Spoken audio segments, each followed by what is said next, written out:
Hey everybody, hi. How are you doing? It is 2026. The year of the tiger. No, I don't know. What is, do we have an animal for the year? We probably do. I mean, it's May. They probably figured that out a while ago. I don't know. The year of the pastrami sandwich is upon us. We need new things for years, I think. The animals have had their day in the sun too long, and it is time for other fanciful objects to get their own years, kind of patterned after them. You tell the zodiac that I said F off. I mean, I figure what do we want to do? We'll start with like cherries, and then maybe like strawberries. Some kind of lemon thing, like a pretzel, one of the ships from Galaxian, just like stuff that like matters that we can name years about. I'm Jeff Gerstmann. Welcome to the program. Hi. It's been another week in video games. Of course, May 19th, a big day of the year for a lot of reasons. A lot of great reasons. Namely, this year, May 19th, the first Tuesday after the release of Arcade Archives Mr. Do for the Nintendo Switch and Switch 2, as well as the PlayStation and the Xboxes. It's true, Mr. Do is finally here after years and years of the Hamster Corporation re-releasing old video games for an amount of money that one might call too much. And then they went ahead and came up with a slightly updated version of the Arcade Archives framework for modern consoles and decided we're going to start calling it Arcade Archives 2 and charge even more money for those. So for $10, you can get yourself a copy of Arcade Archives 2 Mr. Do. That's a mere 40 plays of Mr. Do. That's a mere 40 credits of Mr. Do. I know that there are people in this chat right now that have certainly played more than 40 credits of Mr. Do. And, if you want the true Mr. Do experience, this actually, of the things they could add to Arcade Archives 2, I suppose, adding support for variable refresh rate is not nothing. But it is kind of a silly thing to hold back and charge more money for. There's like I think they add a time attack mode. The Hamster releases are fairly generic insofar as they just try to like come up with a handful of modes that would apply to most video game. Like here's a caravan mode, which is a term that was used for specific shooters back in the day. But it's like, hey, how many points can you score in 5 minutes? Or like a time, like almost like a speed run mode where they're like, how fast can you get to level 10? I'm sorry, scene 10, because we are talking, of course, about Mr. Do. The 1982 classic from Universal, you play as a clown, and you've got a Powerball, and you dig around in the dirt to collect cherries that are in the dirt while monsters try to get you. Sometimes the monsters can transform into monsters that can then dig through the dirt. There are also apples in the dirt, and you can drop the apples on top of the monsters and crush them.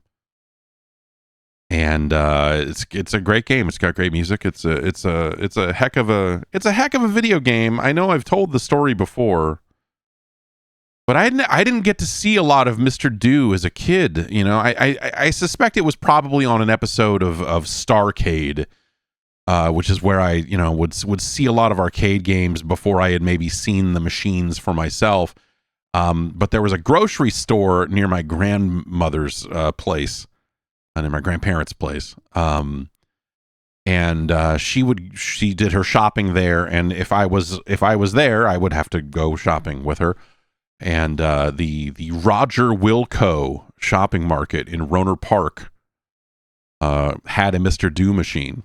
And I had convinced her to, let me play it, and well, the rest is history. It's a heck of a game. Mr. Do's Castle would follow it up.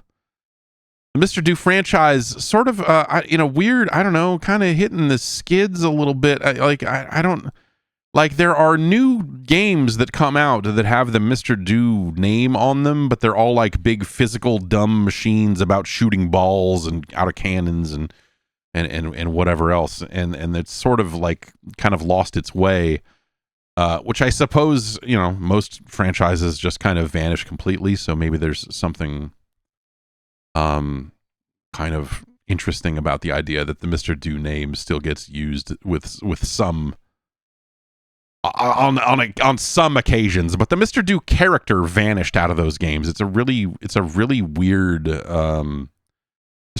turn of events. I don't know. Sometimes you suspect that perhaps the owners of the Mr. Do name and intellectual property don't give it the respect that it perhaps deserves.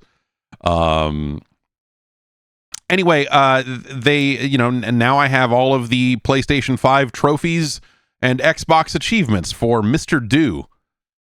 That's the sort of life that I'm leading. And it's nice, it's clean, it feels good. But all the trophies and all these hamster releases are always super generic. It's like, play the time attack mode and get to, get 25,000 points. Like it's all very boilerplate, rubber stamped across all of their games.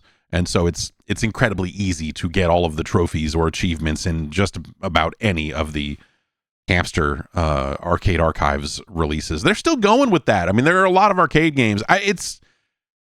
One wishes that there was a better way for arcade games to be re-released and monetized in a way that feels appropriate for the value of a lot of these games. Of course, Microsoft had Game Room back on the Xbox 360 and the PC, and of course Windows Phone, where they were selling. You could buy an individual game for $3, or you could buy both versions of it if you wanted both the PC and the Xbox and the phone, like all the versions of it. I believe that was $5, and that price felt closer to okay. It still felt a little weird for some games because some of the games they were re-releasing were these Atari 2600 games that you're just like, yeah, this is like, I'll play this twice. They tried to have a framework in place where you could kind of like pay a quarter to play the game. But that didn't really, I don't know, that didn't really make a lot of sense either. So that thing went away. The big problem with Game Room, it turns out, from talking to folks that were working on it, that it was being developed out of Australia, and and talking to people at Microsoft about why it kind of failed. Of the story has always been that there were just some companies that didn't think they didn't want to get out of bed for $3 a game. There was not enough money for them. And Microsoft wanted to remain adamant that, like, no, every game on the service costs the same amount of money. If we get into charging premiums, then this whole thing gets fucking fucked up fast, right? It was like they were trying to do what Apple did for music with iTunes, but they did not have the clout to get away with it. And so there were a lot of games, like I remember hearing that like they had Neo Geo games up and running in Game Room, but they just couldn't get the business side of it done because no one wanted to accept a mere $3 for a copy of their game. And so that's like the piece of history that I always maintain when we get to these hamster releases now, all these years later, and these were originally $7, and I think, for the PS4, for the older versions of those games, I believe they are still $7, but it is $9.99 to buy these PlayStation 5 and modern Xbox and like Switch 2 versions of these games. And $10 for a classic arcade game turns it from, oh, I'm just going to buy all of these because I like old video games, and it turns it into something that is incredibly selective. So this is the first one of these hamster releases I've bought since the release of the Switch 2, which is where they released, was it the arcade version of Ridge Racer onto Switch 2. And that's kind of the other piece of the Arcade Archives 2 puzzle, is they've started advancing into more polygonal games, which are more complicated to emulate and all this other stuff. So there's more work involved and all of that. And so like they justify some of that stuff that way, because I do believe they charge $15 for a small handful of those games. I just wish that there was a good way for people to get access to these games legally. Obviously, if you want to play all of these games, people have been playing the numerous different versions of Mr. Do, and this release of Mr. Do they just put out does contain 3 different ROM sets. Like, it does have the kind of bug fixed kind of newest is what they call it, which is a very silly thing. They call it newest, new, and oldest, and then oldest is like a prototype where it's not even a clown. It's this weird snowman with a pitchfork, and the music is different, and the bonus letters behave differently. Like, it's clearly a game where they're like, oh, there's something here, but they didn't quite have it down. And then when Mr. Do finally came out in its final form, you're like, okay, I see what we're going for here. But they have those 3 different versions on there. With those 3 different versions have been accessible to anyone with a download, with any sort of know-how about downloading files on the internet for over 20 years, over 30 years. When did Mr. Do make its way into MAME? I knew that. I actually had I looked that up at one point and knew the answer to that question, but I don't have the actual answer. But it is sometime in the 90s, Mr. Do became playable inside of MAME. And so a lot of these games have been widely available for, as I said, decades. It's a heck of a game. It comes up more often than a lot of other old games around here. I still don't know the reasons why. I still like Mr. Do just kind of like comes into the conversation as often as he does. But this is the life I suppose we've chosen. And it's great to see these games back out there, because Universal, the rights holder, which is not Universal, the movie company, they mainly make gambling things. Clip in the chat says it's version 0.2, the second ever version of MAME. So yeah, like the very first version of MAME, I want to say played like 11 games, and then they set out to grow that number pretty quickly. I was pretty on board with MAME, before it was MAME, it was called Multi-Pack, I believe, because it was just like playing a bunch of different Pac-Man ROM sets, and then it kind of grew. It kind of grew out of that. And so yeah, that's at least 30 years of Mr. Do on your PC. But it's cool to see this back out there, and Universal doesn't really do too much in the world of video games anymore. Some of these IPs get kind of mentioned out, but they mainly do gambling stuff. There is a slot machine that has Mr. Do on it. And then that slot machine got released digitally in a collection of digitized slot machines for like the PlayStation 1 or PlayStation 2 or something, which is perhaps the last console release of Mr. Do until right now, I guess. Has there been well, maybe that's not. Yeah, no, that would have been that may be true. Yeah, there's stuff like Ant Stream. I don't know if you've heard of Ant Stream. You would be forgiven for not having heard of Ant Stream. But it's a service, it's a subscription service that lets you play old games, but all of it operates through the power of the cloud. And it's not I don't know if you know this, but a lot of classic arcade games were not designed with any sort of tolerance for frame delay or anything of that nature. And so I find Ant Stream to be like interesting, but ultimately not what I'm looking for when it comes to replaying those games.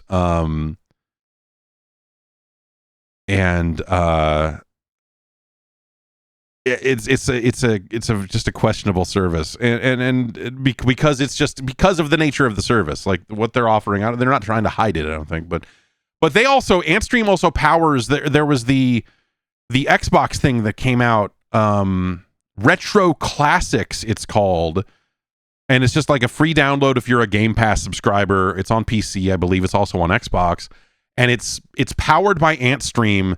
But it is just the games that Microsoft owns. So it's like the Activision stuff they picked up for the 2600. So like Hero is in there, and a handful of other things that Microsoft already owns and controls, along with a handful of other games. But it's not the full Antstream service. But also you don't have to pay an additional subscription fee to mess with it. So yeah, I don't know. That stuff's like a nice idea, but the cloud is not going to solve.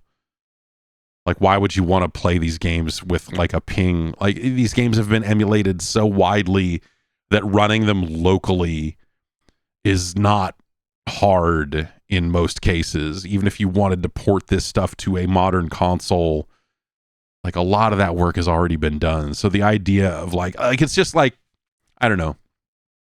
I am not always the most ecologically minded person in the world. I try to turn the lights off when I leave a room, that sort of thing. So I don't always get as up in arms about this stuff as you can. However, the idea of using cloud infrastructure to run the fucking 2600 version of fucking Pitfall seems like a real set a tree on fire and laugh about it kind of moment. I don't know. There's just something about that is just like, this is gross. There's so many more efficient ways and that are also like better in quality along the way, that you're just like, dude, what are you doing? It's really kind of a silly thing, but nonetheless, Mr. Do is finally out there in the world spreading his message of, well, whatever that message is, he is certainly spreading it. And so watch out for that. He's available on all platforms, all console platforms anyway. And yeah, now we just need to import a copy of Punky Circus, and then we'll really be off to the races. Let's take a quick break. We'll come back. We'll talk about cars after this.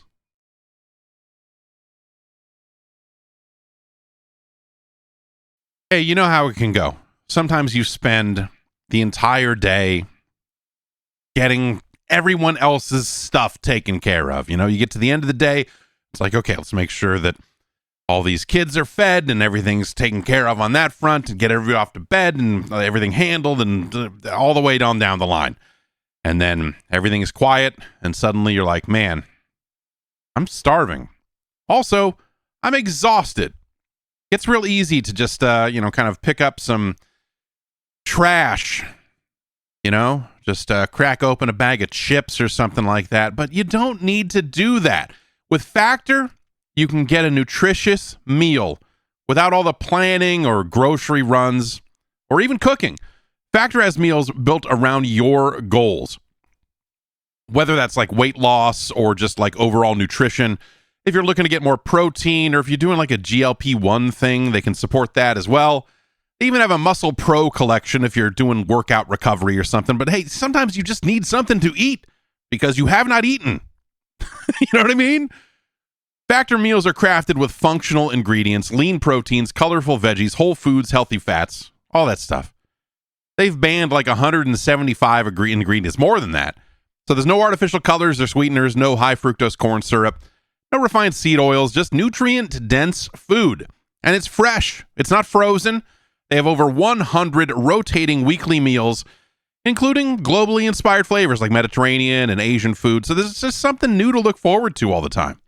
They also have ready-to-eat salads with vibrant ingredients like elote corn and miso edamame, and over 70 add-ons to round out your nutrition, from green juices to peanut butter energy bites.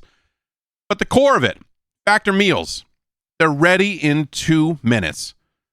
Factor preps and cooks and gets everything ready and delivers it straight to your door. So you have more time for everything else that you got going on this spring. It's nice to take advantage of that and feel like, oh man, I ate something that was like, I ate actual real food today. Nice how that worked out.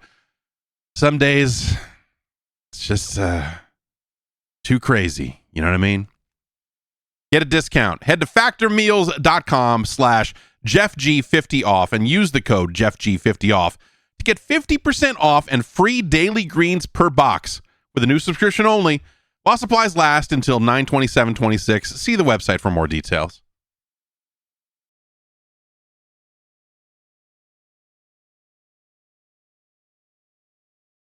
Cars. They're in video games now. Forza Horizon 6 is available now. There's a video up on YouTube if you want to see the game in action. I wrote a full review of it that you can also read over at jeff.zone.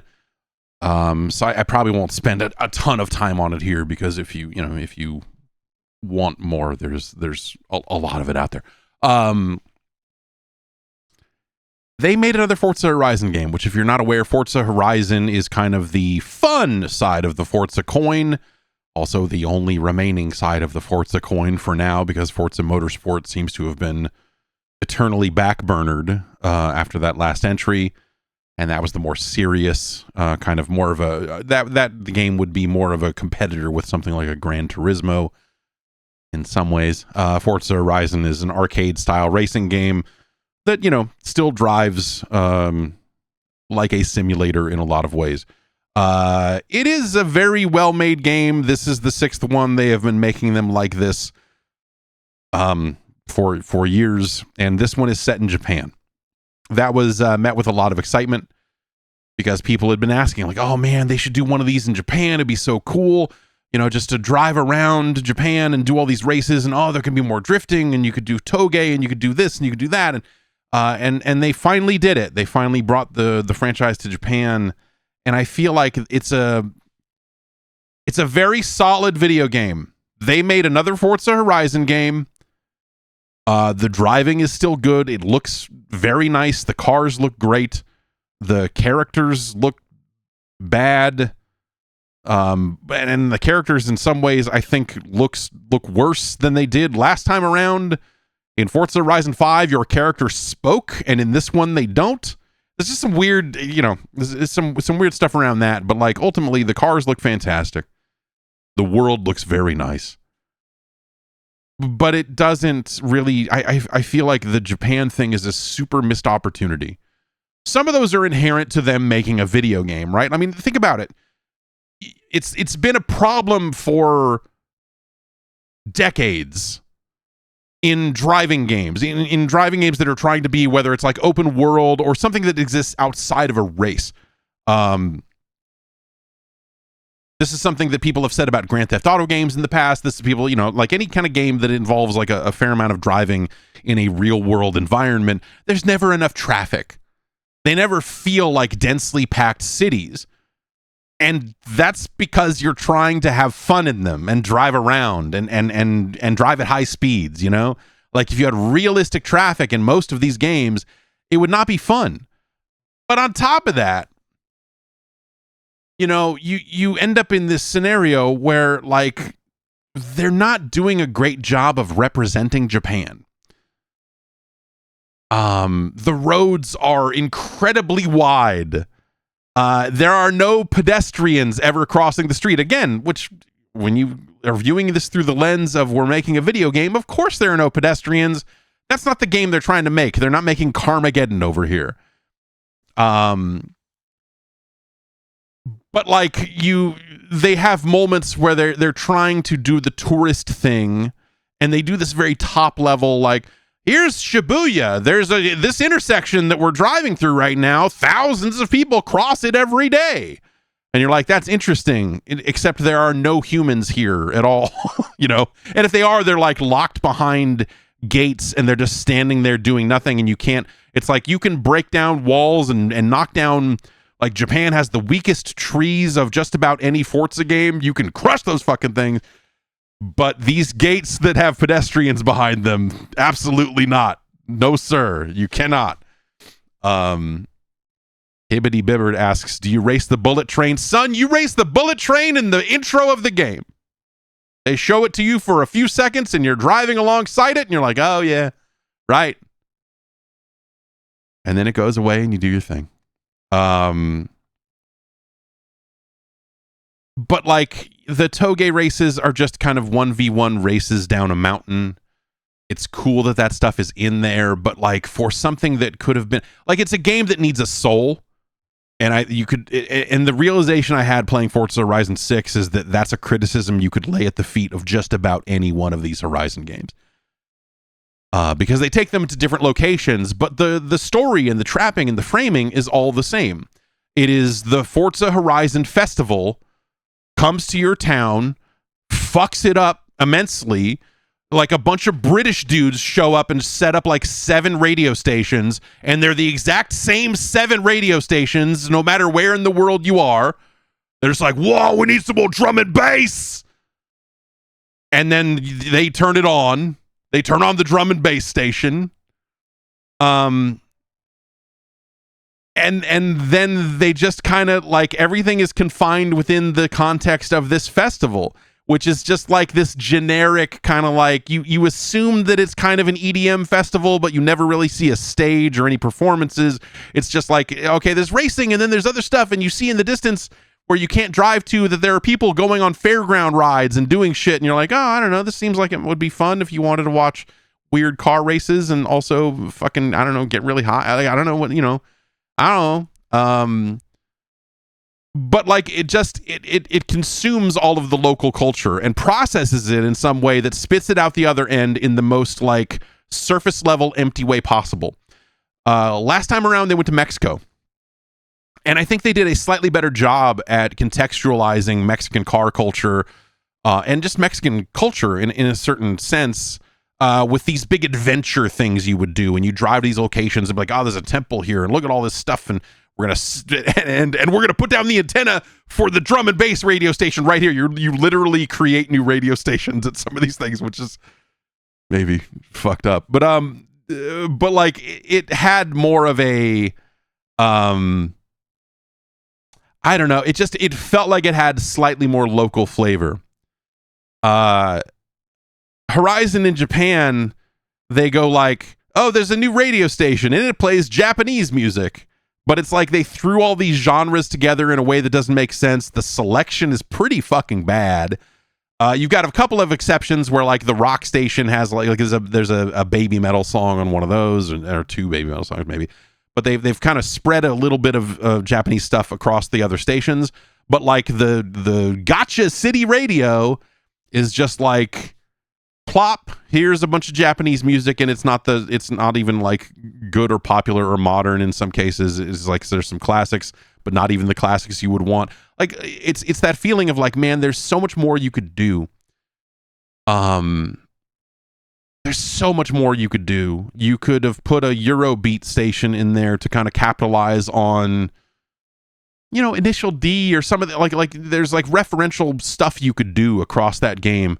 The thing with the music though is like licensing music in Japan, it sucks. Dealing with the organization that handles all of that, which is called Jazzrack.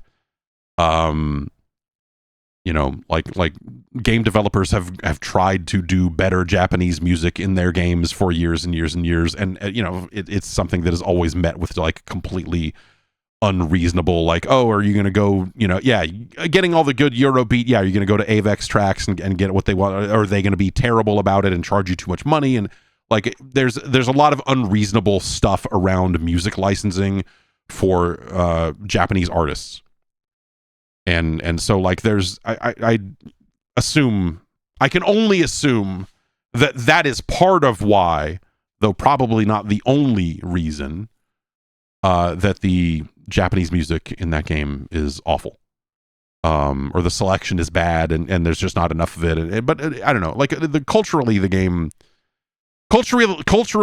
feels hollow. They do these things where you're like, you're on a little day trip driving around, and you're like, oh, a day trip, that's time to take in some of the sights, and then it's just like the lady on the radio who's on the radio for all of your events and all this other stuff is just like leading the thing, and she's like, you may notice that someone on the trip is in a classic Honda Civic. The Civic was originally created in 1971. And they have like 3 sentences about the origins of the Civic or whatever. And then that's that. And it just feels very thrown together. And again, extremely surface level. When I think people when people said, man, we'd really like to see Forza set in Japan, I think they want more than this. Because this game could be set anywhere. It doesn't matter. They've had all these cars, most of these cars, in previous Forza games. It's not like you can only drive an AE86 in this Forza, you know, like they've done right by a lot of Japanese manufacturers and Japanese vehicles for a number of games, right? And so, you know, so it's not like that's like a brand new thing or something that they went into extreme depth on with the selection of cars. Because they've kind of been there. And yeah, I don't know. Like it's by the standards of, like, you know, the racing is good. The open world stuff is good. They made it so you can fast travel around the world without spending any money. You used to have to like waste your in-game credits to travel around, and then they put like a little collectible in there that would reduce the cost of fast travel. They've reworked that so there is no longer that, and you can just fast travel to anywhere you want to go for 0 credits and just get fucking on with it. And that's maybe the smartest change they've made. It's a Forza Horizon game, and the things that are good about that are still very good about that. And the things that are kind of soulless and maybe a little bad about that, I think, are exacerbated by the potential that is missing from this game, taking advantage of its location a little bit more than they did. So if you're looking for like a good open world driving game to just smash around in, and like, it looks great, it runs well on just about anything that'll run it, in my experience. Like the PC version looks great. The Xbox Series X version looks very good as well. You can choose between 30 or 60. I ran that at 60 and did not notice like, oh, there's no ray tracing, you know. Like, it still looks really good on Xbox.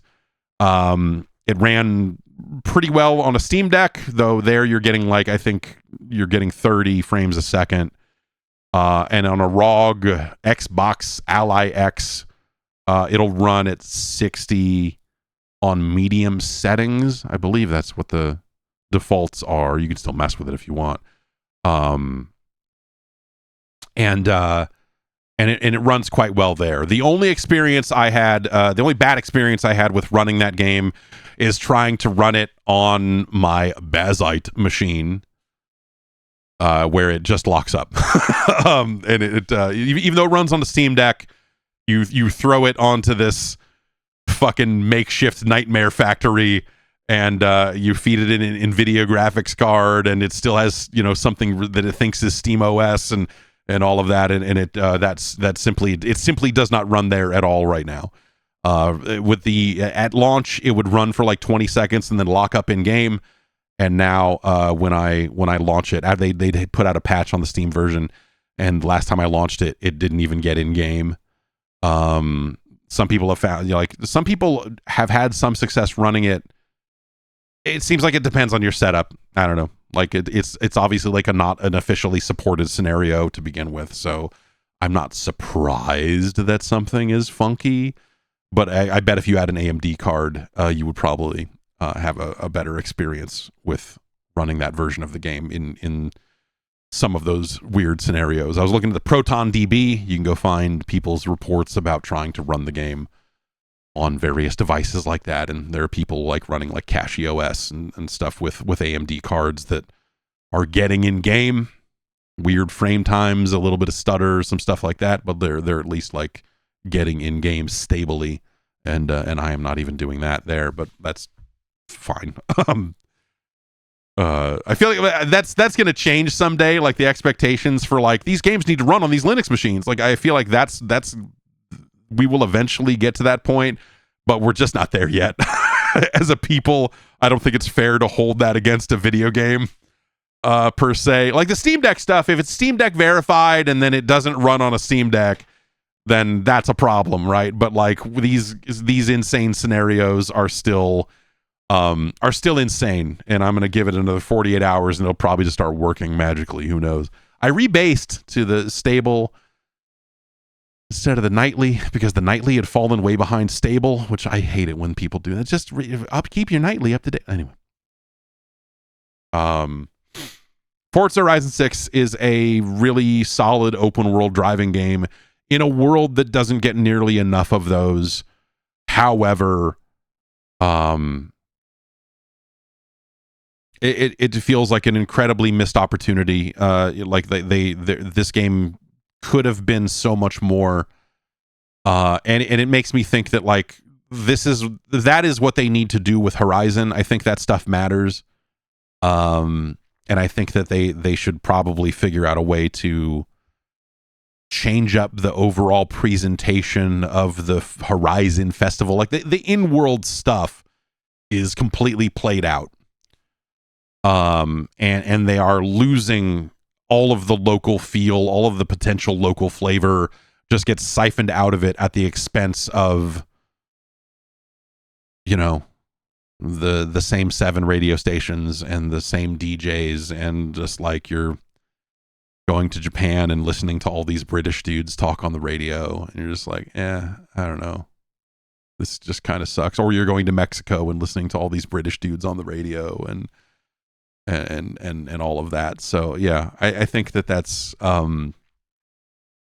stuff they could do a lot better at if they were to focus on it. It feels like it's just clearly not a focus. Because whether they think the Horizon Festival carries or the people don't care about that stuff enough for them to bother. I don't know. Like I would be curious what the data says on that. But at the same time, it's 6 games in. It feels like that this is the change they need to make. 3 games in, I felt that they needed to dramatically change the nature of the showcase events, which are kind of the big marquee moments that the game builds towards a handful of times over the course of the campaign. Like you fill up a meter and unlock by doing races, you unlock the next showcase and you do this. And in the first handful of Forza Horizon games, almost all of those showcase events felt like the same thing. It was just like, we came up with a dumb thing for you to race against. In this one, it's a train. Now you're racing against a fucking airplane. What are you going to do now, stupid? It's an airplane. And you're like, oh, well, I'm going to win the race at the last moment because you've scripted this in such a way that makes it look dramatic at the end so that a plane and a car are kind of flying again, you know? And I'm going to win by about 1.5 seconds because that's how you build all these showcase events. And over the course of the first 3 games, they drove that into the ground to the point where I think I got to like Forza Horizon 3 and I was like, enough.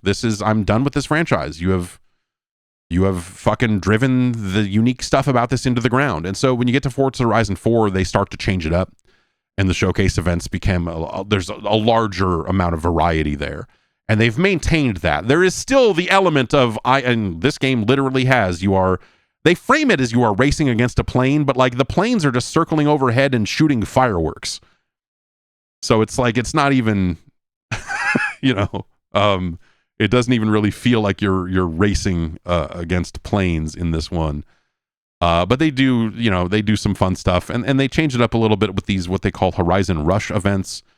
And those are more like obstacle coursey kind of things, where you're just kind of driving, it's a little more tight turns and stuff. But some of the showcase events are these rush events, and those are fine.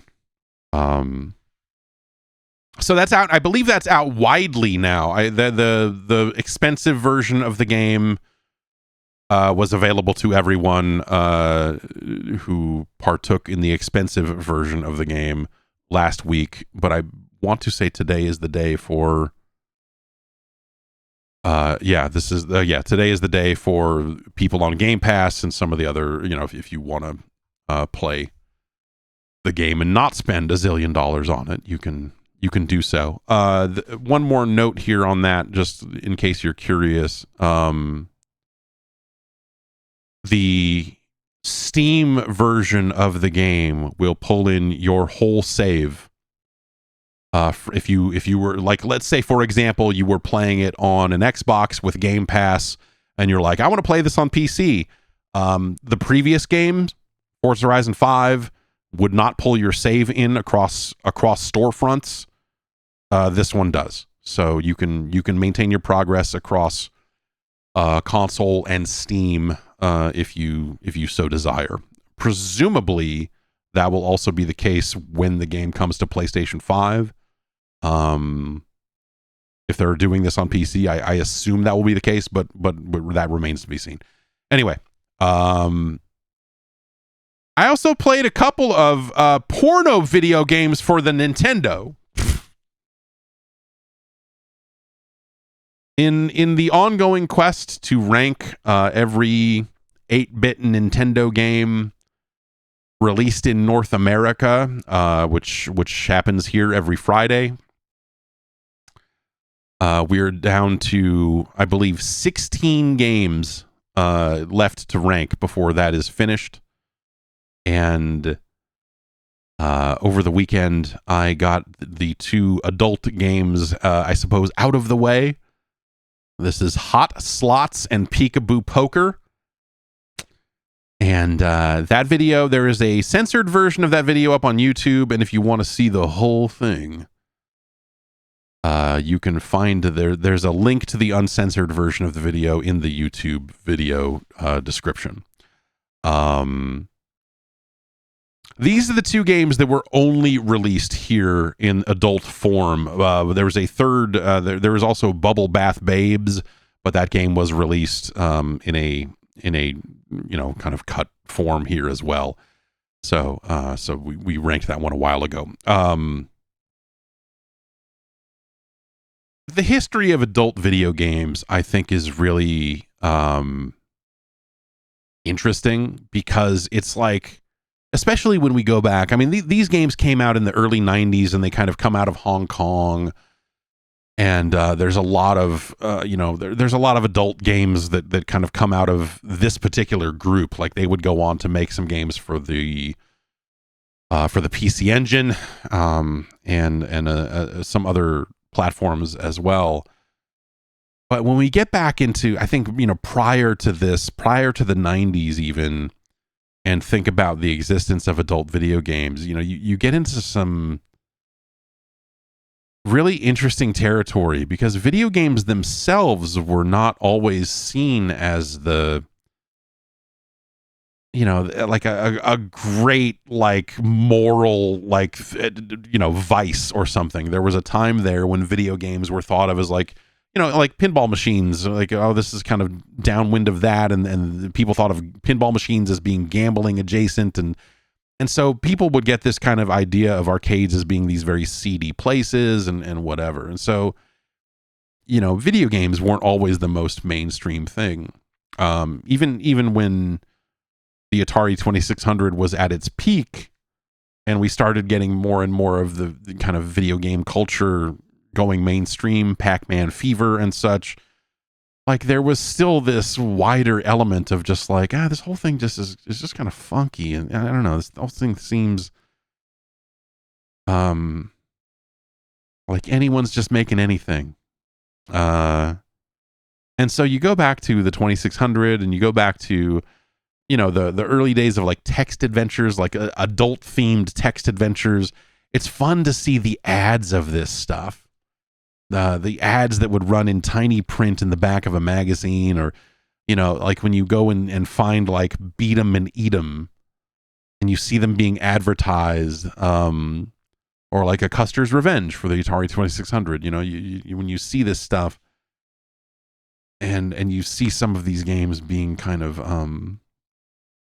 marketed a little bit, it's a very interesting looking thing, like it is an element of video game culture that I think doesn't really get shown or talked about all that often. And I find this stuff kind of fascinating. I don't know, like, this is, this is kind of part of that culture. And for as much as people like to say still to this day that video games are for kids, think about how that view was taken in the 80s, and especially in the 90s, with video game violence and how that was viewed. If these games had been marketed a little bit more directly, like if Joe Lieberman had gotten his hands on a copy of Peekaboo Poker, who knows how much further some of these idiot lawmakers would have gone to try to, like, villainize video games even further. Hot Slots is a slot machine that when you cross certain winning thresholds, you get to see static images, well, mostly static images of naked drawings of ladies. Peekaboo poker is the same thing, same concept, except when you hit certain thresholds for winning in the poker game, you see static images of ladies. They're not digitized photographs. They are drawings, and they are not good.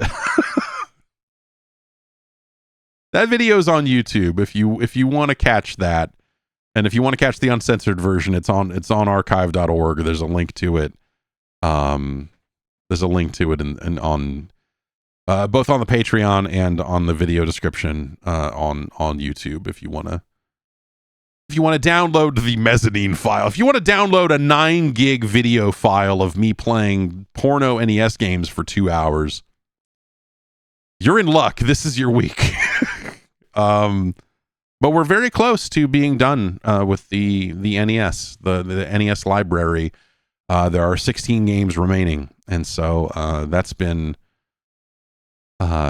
really crazy. I don't know, like there's something I feel like I should, I'm thinking about this more and more. Like, what is there to say to sum this up at the end of it? And I wonder when I'm done if I will have any kind of specific thoughts about the quality or the quantity or just something to say about the library for the NES. So far, I think a lot of the work kind of speaks for itself. In terms of ranking those games and playing those and all of that, but it's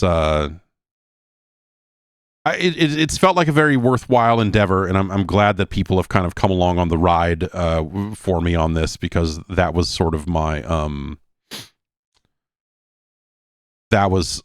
fear on kind of embarking on this, is that people would not be into it, and I would be saddling myself with years of a thing that people wouldn't really want to see, and all of this. But people have been digging it, and that's been good. And it's been a lot of fun and very eye-opening as well for me. It's been nice to see some of these games, especially the stuff that came out later in the 90s after I had long abandoned 8-bit gaming. And yeah, so that's, there have been over 140 episodes of that. So that's, what is that? That's just about through. That's around 3-ish years of this. That's kind of crazy. But yes, the road ahead is already kind of laid out. I kind of know where it's going from here, so we'll have more to talk about with that in the relatively near future. I don't know, like it's like this stuff's coming up, and then also the Summer Game Fest stuff is about to pop off as well in a few weeks, and so I don't know if this will end before that starts, or if there will be like a break in the middle of it for Summer Game Fest and then come back and finish it, or what have you. But we'll see where it all sort of falls in place. It's hard to plan for that stuff because you never really know how long an individual game is going to take. Some games you think might take hours are going to take like barely any time, and some games you think will be 10 minutes are suddenly like an hour and a half or something, and it's a very interesting process to go through and kind of plan for, especially now that there are not that many games left. Let's take one more ad break here. We'll come back and we will get into the news. Getting a handle on your finances. Sometimes it can be a little tricky. That's why it's nice to have Rocket Money on your side. Rocket Money is a personal finance app that will take all of your different accounts, present them to you in one nice and easy dashboard. It'll categorize your spending and let you get a look at what's going on. It's nice. You can see like, oh, I'm, spending way too much money dining out, and oh, this shopping charges were really crazy this month, or, like, oh, there's this medical bill that came up, and you really get a good sense of just like where your money's going, when it comes in, when it goes out. It'll send you notifications like, hey, you got 3 bills due this week, just so you get a little top level sense of what's going on with your money. That's awesome. Also, they've got premium features that can help you save money. They can help you cancel your unwanted subscriptions. They will negotiate if they see a bill in your finances, in your portfolio, that they see and go like, this seems like it's a little too much money. In some cases, they can go out and negotiate on your behalf and try to get you a lower rate. They've done that for me a handful of times over the years here, and I've saved hundreds of dollars each year on all this stuff. My phone bill, my satellite radio bill, like all this sort of stuff. It'll let you know, like, hey, man, you have 2 subscriptions to the same thing, which is rare, but I don't, sometimes people really lose track of what they've got going on. And it's nice to have another set of eyes, taking a look at that stuff and making sure that it's all sane, right? Rocket Money is a personal finance app that helps find and cancel unwanted subscriptions, monitors your spending, and helps lower your bills so you can grow your savings. Let Rocket Money help you reach your financial goals faster. Join at rocketmoney.com/JeffG. That's rocketmoney.com/JeffG. Again, rocketmoney.com/JeffG. Check it out.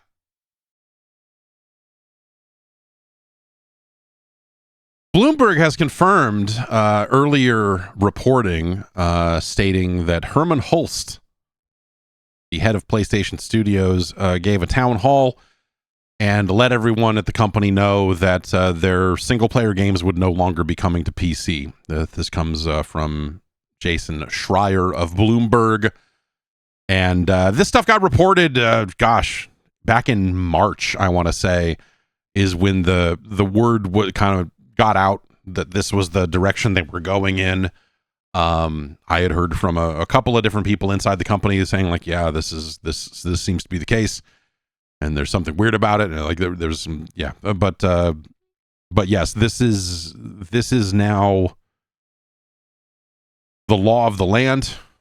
It has been laid out to the company in case you were waiting and wondering for, Ghost of Yotei to make its way to the PC or something like that. That is it is not going to happen. They're leaving the door open for multiplayer first games.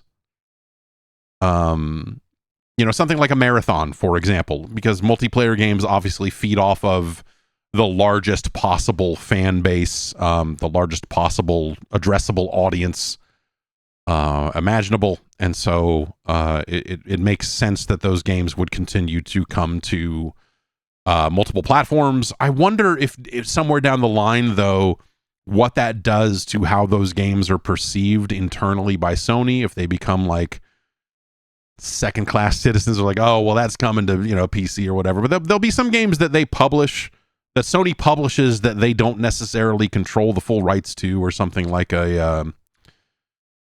something like Stellar Blade, which it sounds like Stellar Blade 2 is going to be self-published by the developer anyway, so, that's not likely to be a factor there. I think it's a bummer for people who played some of these games on PC that now will not get something like Saros on PC, which I think is a bummer. I don't know, like that game. I think I played way more Returnal on PC than I did on PlayStation.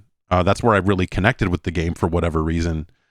And yeah, I think I don't know. Like I think this is something that makes sense for them when we consider that they are working their way up to the turn of a generation. And you think about the resources that Sony has available to them, which is, they're not infinite resources at the end of the day, that they've got to really focus on making sure that their console business is solid. That these games are coming to PlayStation 6 and still coming to PlayStation 5. And so, you wonder if like the studios that you think of as being associated with getting these games on PC, will some of those teams end up being repurposed to make sure that these PS6 games come to PS5, or something along those lines. It's hard to say, but I feel with this move that PlayStation has done, like this is something that makes sense for them right now. And I think it's very easy for them to do this as a part of like, regime change to a certain extent. This is like, okay, Jim Ryan's out and we're looking at the numbers and what do we really care about? I think it's very easy for them to sit there and go, we care about selling consoles because then when people go buy Grand Theft Auto on this console, we get a cut of this. And when people go buy all of these third-party games, like it makes more sense for us to focus on growing that install base because then we make money on all the third-party sales as well and whatever. Remember that the initial goal of putting PlayStation games on PC was not just to sell more games, which is what you would think it would be. It was to try to expose people to the PlayStation ecosystem and the PlayStation family of franchises and then say, oh, maybe you should buy a PlayStation because the next one of these isn't going to come out for another 6 months on PCs. And if you want to play it right now, you should get it was this weird backdoor way to get people onto PSN and get people thinking about buying PlayStations. At the time when they said that out loud, when they publicly said that was the goal of bringing these games to PC, I remember thinking that was impossibly misguided in a way that you go like, how would you come to that conclusion that people would do that? That's not going to happen at all. It's a misunderstanding of the PC market. Like it's just like it's a grave misunderstanding and something of an overplaying of one's hand to say that you are hoping that this will get people excited about buying a PlayStation. And so now, they've done it for a while and they have the data and they tried it and there's new people in charge and all of that. And so I think it's very easy for them to go like, no, we're not going to do that anymore. I think for the games that have these ballooning budgets, cutting off some significant chunk of audience is like a dangerous game to play. But if Sony thinks that they can just like afford it and whatever, then, who am I? I don't have access to their books. So who knows? Common sense wise, I look at it and go like, I would think you would want to make all the money you can possibly make. And if you don't want to put those games out on PC day one, then I guess that makes sense. But bringing them out somewhere down the line gives you kind of a new bump and excitement around the game. It helps you kind of continue to make money on these games by selling them to new people. And potentially you get excitement, you get people talking about these games in a way that then leads to something of a bump in interest in the PlayStation versions of those games, 6 months after their release. And my only guess is that they didn't really work out that way. The sales of PlayStation games on PC, we have heard multiple things on that front. There's been talk at times where you go like, oh, actually, so I think it comes down to a game by game sort of situation where it's like, oh yeah, hey, like there's really no reason to make this an exclusive or whatever. Like, there's just, hey, we should be selling these games everywhere instead of, anyway. Where does this leave them? Like some of those games sold, some of those games didn't.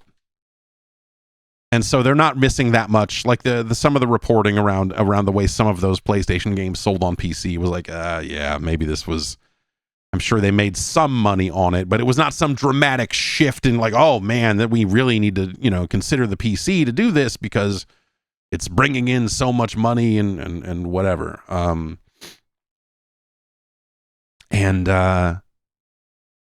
You would especially think that something like Wolverine, where a chunk of that money has to go to Marvel/Disney, that they would want to find ways to bring in as much money as possible on that. You would also think the license holder, that Marvel would also be like cool with that, if not pushing for it, the same way MLB pushed to make The Show a multi-platform franchise.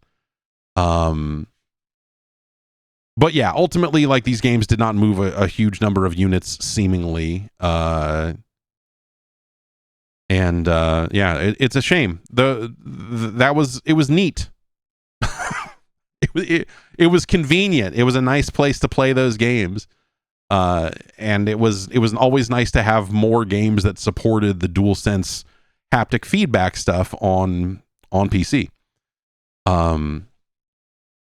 But ultimately, yeah, if those games aren't serving any of the goals that they had in mind, whether that goal was let's sell some games or that goal was let's sell some PlayStations, you can see why they would back away from this.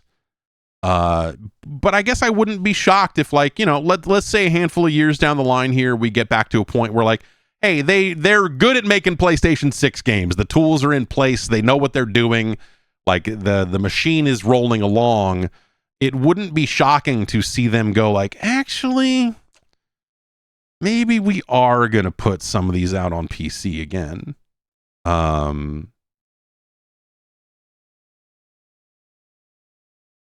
But, you know, it's I don't know. That's obviously, like, hard to say. And it depends on how the rest of the market kind of does going forward, I guess, too. Interestingly, I don't know, this seems dumb to me for a handful of reasons. Dumb on every end. As part of, like, the Xbox, look at us, we're doing something, hey, look busy, everybody, process that they seem to be going through. They have rolled out a new player feedback site called Xbox Player Voice, which looks like kind of a, like it's like a feedback hub kind of thing where you can submit, like, hey, I think you should do this. And then other users can come in and comment on that or upvote it. And this is something that you've seen with, like, open source software, like, but it also looks a lot like Reddit if you're not familiar with the various kind of user voice style feedback that a lot of software developers use. It looks a lot more like that than it does Reddit, but same difference. They rolled this out so that you, the player, could talk directly to Xbox and give them your ideas that they have certainly never had before. And so right now, the number, let's go down the list of, like, you know, this is sorted by the most upvotes. Currently, the number one thing,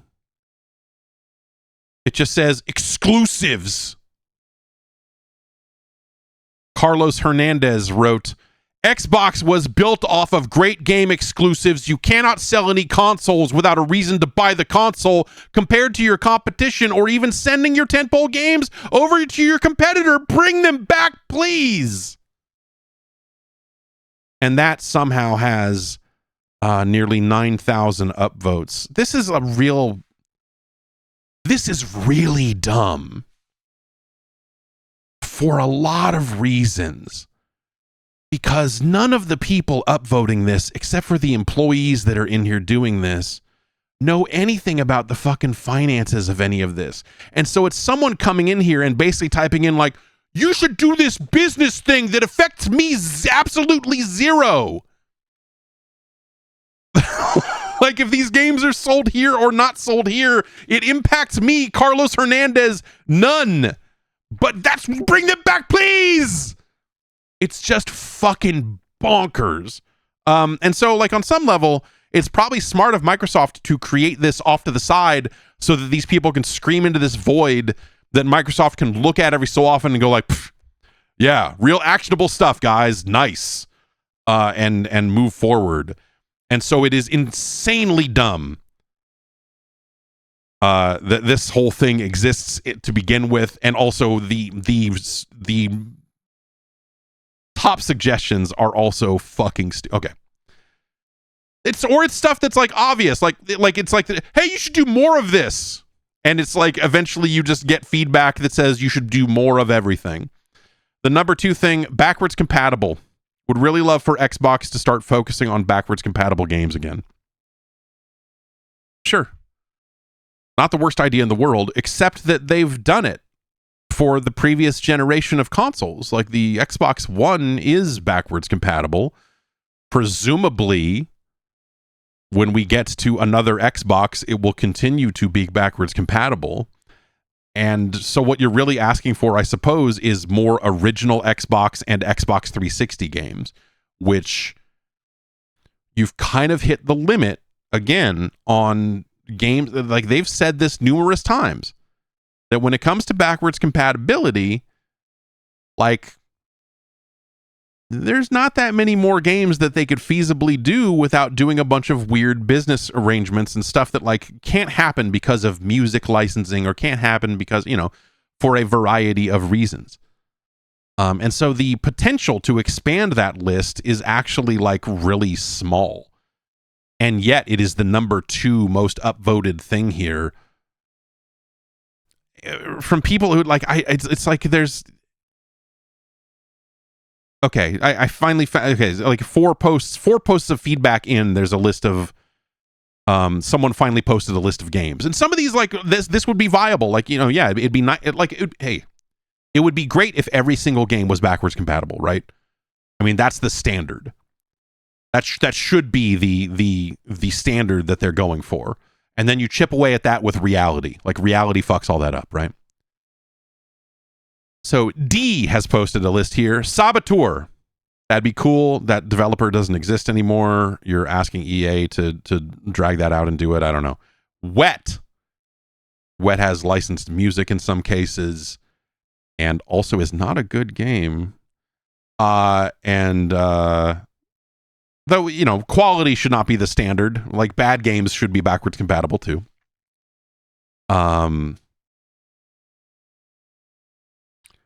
Wet, I think, would have some more. I mean, Bethesda is owned by them. That should maybe happen. Condemned 1. I don't know if Sega owns the rights to Condemned 1 anymore. I think the rights to the IP have since reverted to the now defunct developer. So I don't know if what's his name? Jason. Yeah, I don't know. I don't know where the rights to Condemned sit at this exact time, but it is not with Sega and it is not with WB. Jason Hall, right? Yes, Jason Hall. Jason Hall at one point did have the rights to the Condemned franchise, and I don't know if he does again or what the story is there. But Spider-Man: Edge of Time, that's a licensed game. You're just never, it's never going to happen. Afro Samurai, not going to happen. Blur probably has licensed music. The developer doesn't exist anymore. Wanted: Weapons of Fate, that's a licensed game based on the hit film. And Mason says Condemned 1 is already on backwards compatibility. All right, well, maybe they did the work already then. Ninja Blade, sure, I guess. Kane and Lynch: Dead Men. Sure. If you want to make middling video games backwards compatible, I think that's actually not a bad idea. And Guitar Hero 3, which, like, it's never, you know. And people posting to this and fans and all this other stuff out there, these people should not have to sit there and like think about the reality of it. They should aim for this pie in the sky stuff of like, do all this stuff.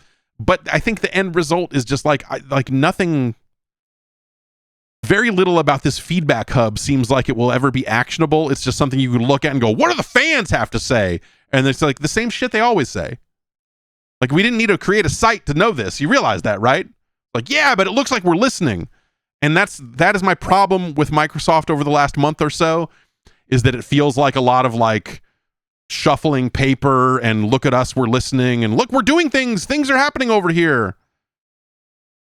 Like taking a vote on Twitter to decide if the name of the company, if the name of the brand should be all caps or not, is like a very fucking like low rent Elon Musk kind of move that just makes them look like they have zero ideas. It's a bad look. It's a bad look. The number 3 thing, make online multiplayer free to access. Like, yes, see? Yeah. I would upvote that one. Online multiplayer availability for all games across all generations of Xbox should be free, and all the features of Game Pass into one subscription for $9.99 like Xbox Gold back in the day. Yeah, exactly. You should only charge $9.99 a month, and all the online should be free. Like, I can't argue with that. The Xbox division's like fucking balance sheet might have an argument with that. And then there's just stuff like there are 2,200 upvotes for please make the dashboard HDR so my TV will stop freaking out when I use quick resume to switch games or navigate the dashboard for a few minutes. That's good actionable feedback. Like, yeah. Your TV shouldn't have to resync. You should minimize HDMI resyncing as much as possible across that stuff, and sure. That's a good one. That's the first one I saw that's like, oh, that seems like something that they could do that would be like, not incredibly difficult to do, does not involve a bunch of weird business that is near impossible to do, and is something you could look at, and they could do that, and they could say, we're listening. Now the dashboard's available in HDR. We're listening. And then people would go, this Xbox is making a lot of moves lately. Like, but the whole thing just seems so fucking fake to me. It just seems so like, hey, we gotta look like we're doing something over here, because it's gonna be a bit before we have real console news to talk about. And it's not like we have like a ton of games. I don't know, like Forza just came out, but whatever, man. Meanwhile, on the Sony side of things, they are raising prices on PlayStation Plus subscriptions in some regions and only for new customers. So if they're creating a grandfathered in sort of scenario here with PlayStation Plus, where if your subscription were to lapse and you needed to resubscribe, you would then have to pay the higher price. As of May 20th, meaning tomorrow. Let's see, here's what they posted to Twitter.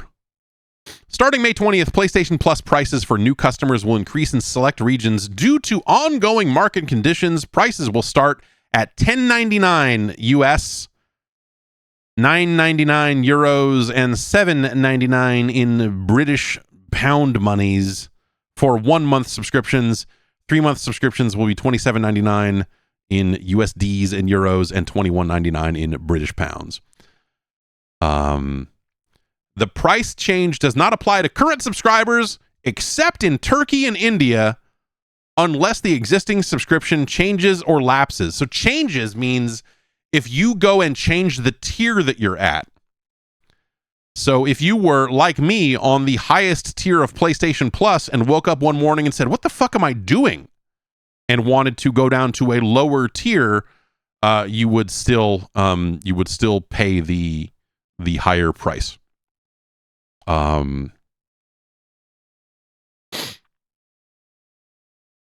the free multiplayer force is out for this one as well. Someone by the name of Ben responded to this and says, blaming market conditions is insane. It should be free to play online games without paywalls in 2026. Ben, you and me sort of agree. We sort of agree on that one. Online multiplayer should be free. What does I guess like the other thing I would, and then the second reply to this is someone has done an AI image of Asha Sharma. Jesus Christ. These people still exist. This just has to be like Twitter engagement bait type. My Lord and Savior Asha would never do this dumb shit. Gay Station is at rock bottom. That whole account is AI. That whole account is AI. That's not a human person that said that. It can't be in this day and age. Anyway, imagine trying to have some kind of console war horse shit in 2026. How fucking sad do you have to be? Like, just fucking end it at that point. Just take care. Like, oh man, just go out back and old yeller yourself, man. It's fucking over.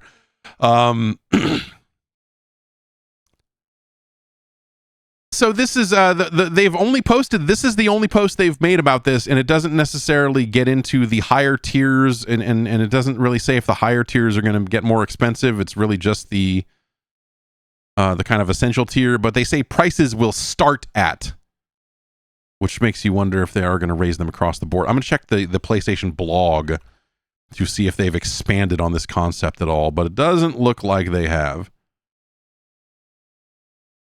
That's even crazier that they just throw this out as like a Twitter post and just go like, well.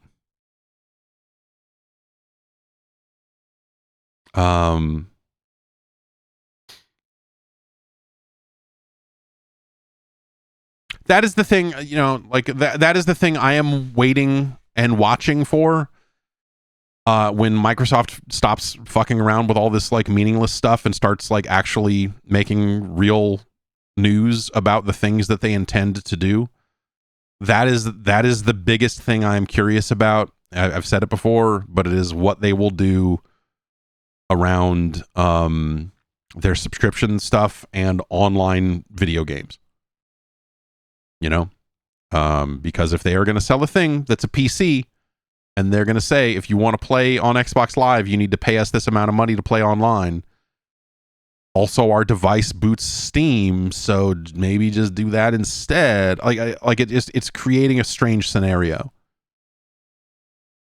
and it makes you wonder. Like, I got some emails around this of people saying like, I bet that the Xbox is not going to be nearly as open as people think it's going to be, and they're going to renege on, like, they're going to go back on all of the Steam stuff. Like, it's going to still be a relatively closed environment, and they're not going to actually do the thing that you think they're going to do. To which I say, anything's possible. They will make those. They will wait to make those decisions until the last minute if they need to. All they've really said is that they are making a device that is the power of Windows combined with the power of Xbox or whatever, and the inference on that has been off the charts.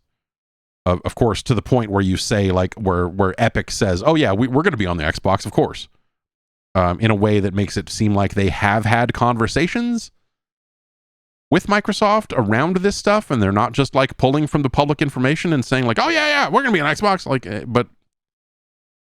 I don't know.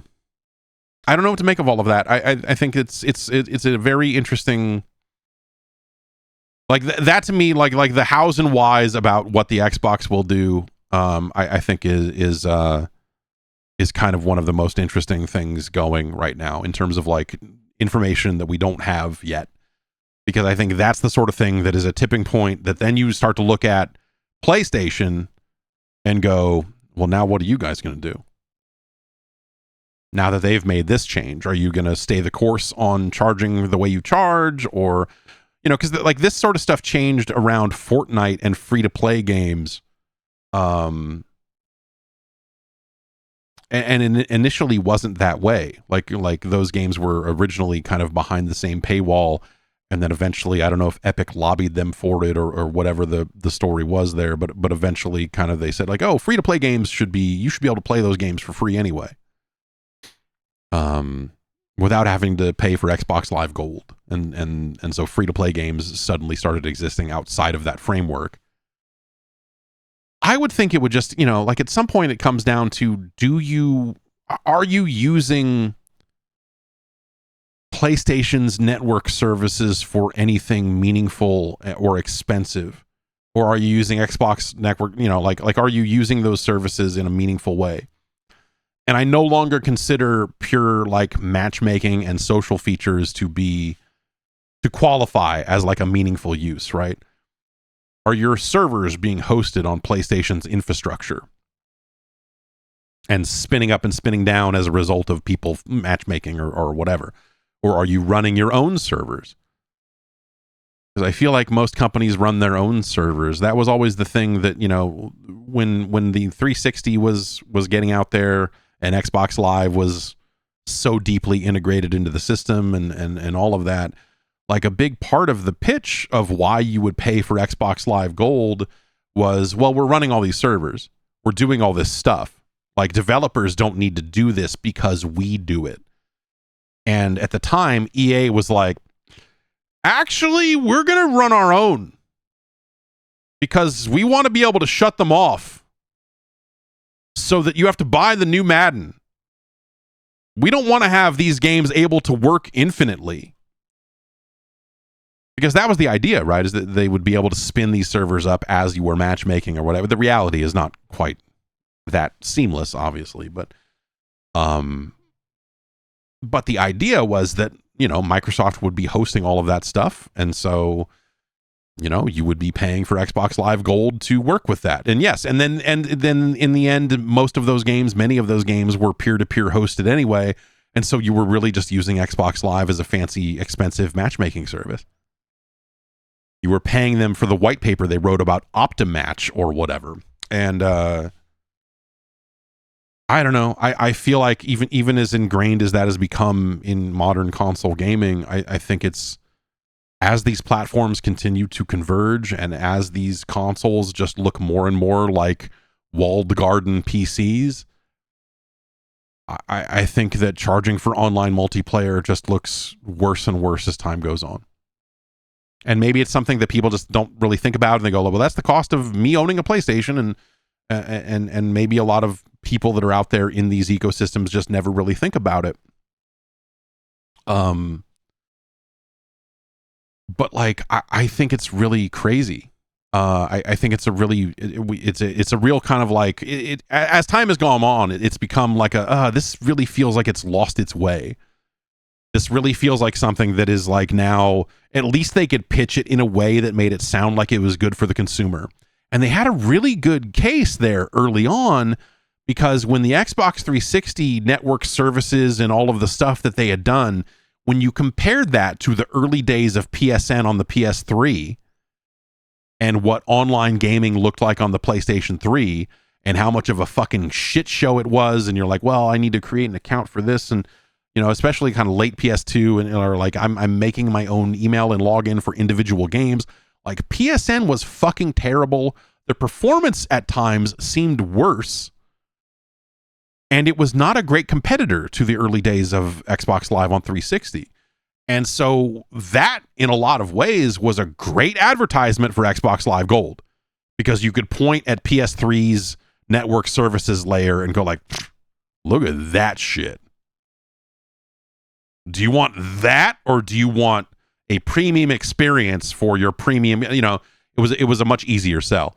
Obviously, then PSN came a long way over the course of that generation, and then, you know, they started charging for it on the PS4, and it was a lot better there too. And it became a different sort of situation. But that's ancient history at this point, man. And it feels like these models need to be thrown out. Like on the consumer side, we shouldn't be standing for this stuff. You know what I mean? Because I'm sure Microsoft would love to continue charging you for online access to video games. I'm sure that they would love to start, you know, continue having every single person pay them a regular routine fee to play games on their system, right? Of course they would. But again, as these consoles become more and more PC-like in nature, and as the costs of them fucking skyrocket, at some point, what the fuck are you paying for? You know? I don't know. We'll see where all that goes. I bet where all that goes is not going to be... You're not going to look at it and go like, wow, they fixed it. Wow, this is great. I'm perfectly happy. They're going to go, oh, we think we can get away with this. And they're going to try to get away with it. It's too much money for them to throw out. I can't imagine it will go well. But also, I think people are so used to paying for that. And and a lot of people have not ever owned a PC or considered the idea of, what if you didn't have to pay for that stuff? What if you didn't have to pay a monthly fee just to play games online? You know, like, I think a lot of people just don't consider that. Also, from the world of Xbox, we've got leaked images of a couple of controllers here. This appears to have leaked out of a Brazilian site called Technoblog. And these two controllers appear to be a third Elite controller and a controller that is maybe more casual in nature, built for like cloud streaming or, something that is a little bit smaller and perhaps more portable.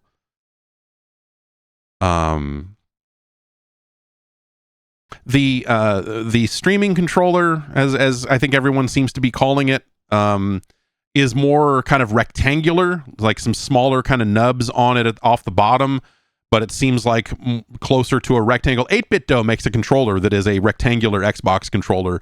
This looks at least a little bit similar to that, but with more of the kind of standard Xbox accoutrements around the D-pad and what have you. It does not look like a very comfortable controller, but it also looks like something that they would try to sell to someone who doesn't know any better. Because if you have a smart television and you want to play video games in the cloud, you might think, I need to buy a controller, and this will be a controller that will work for that. In both cases, they seem to have a button that would be potentially for syncing. The Elite controller seems to be more focused on this a little bit, but there's as part of the images.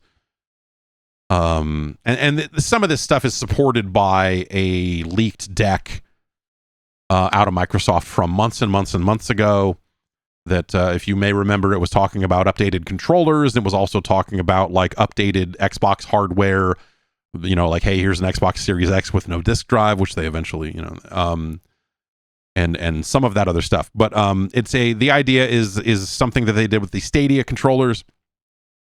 It is a controller that can directly connect to Wi-Fi. And the idea here being, if you're trying to play games in the cloud and you're taking your controller and you're Bluetooth connecting it to your TV, and then your TV is doing all the internet stuff, that's kind of another bounce to your controller. And so if the controller can directly connect to Wi-Fi and go directly out to the internet and control that session separately from your screen, that is, in theory, a faster and lower latency connection. And so they seem to be building that into these next generation Xbox controllers.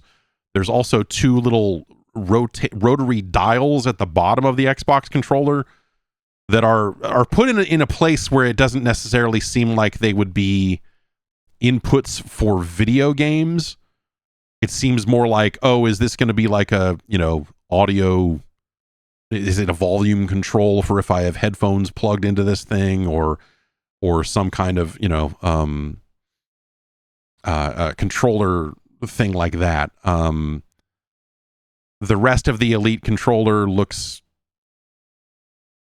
I don't know, like a slightly slicker Xbox controller, I suppose. Not really much else.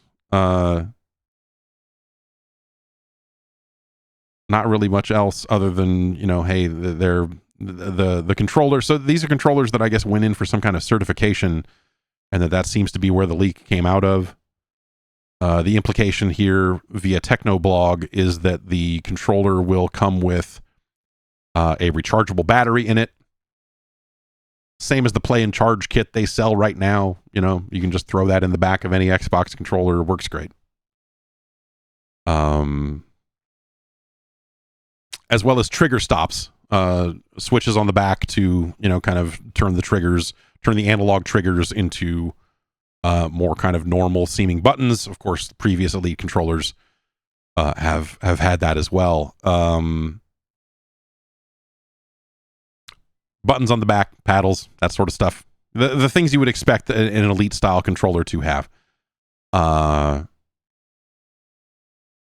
I'm curious if they do something else around stick tension or, like tension rings or whatever. 8BitDo just announced a new Ultimate 3 controller with that is licensed for Xbox, and it looks very similar to the controller they have out now, the controllers they have out now, the Ultimate 2 among them. But it looks like the Ultimate 3 will have a stick tension ring on it. So if you want a tighter analog stick, you can turn the tension rings. Certainly not the first controller to have that, but But yeah, that's looking like it's coming out end of August, if the Amazon dates are accurate, and that'll be $100. And it looks like a decent controller. I don't know. These Xbox controllers don't necessarily look like next generation controllers, but if we are butting up against the potential launch of a new generation, like, it would be weird for them to ship these controllers and then do something meaningfully different with their controllers for the next console or for the next device, whatever we want to call it these days. And so I'm left with the feeling that we're not going to see some dramatic difference on next generation Xbox controllers, at least externally. They could be doing gyros. They could be doing more in the way of impact triggers or various kind of haptic feedback stuff. There's certainly more they could be doing on that front, and I hope that they do.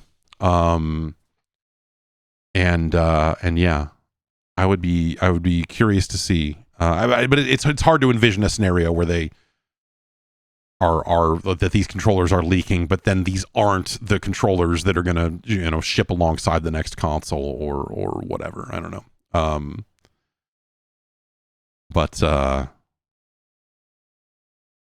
But yeah, I don't know. We'll see. Controllers are continuing to be weird. There's a, oh gosh, I can't think of the name of it at the moment here. The Baitong Pangu. Or the Baitong Pangu. This is a controller that people seem to be taking pre-orders for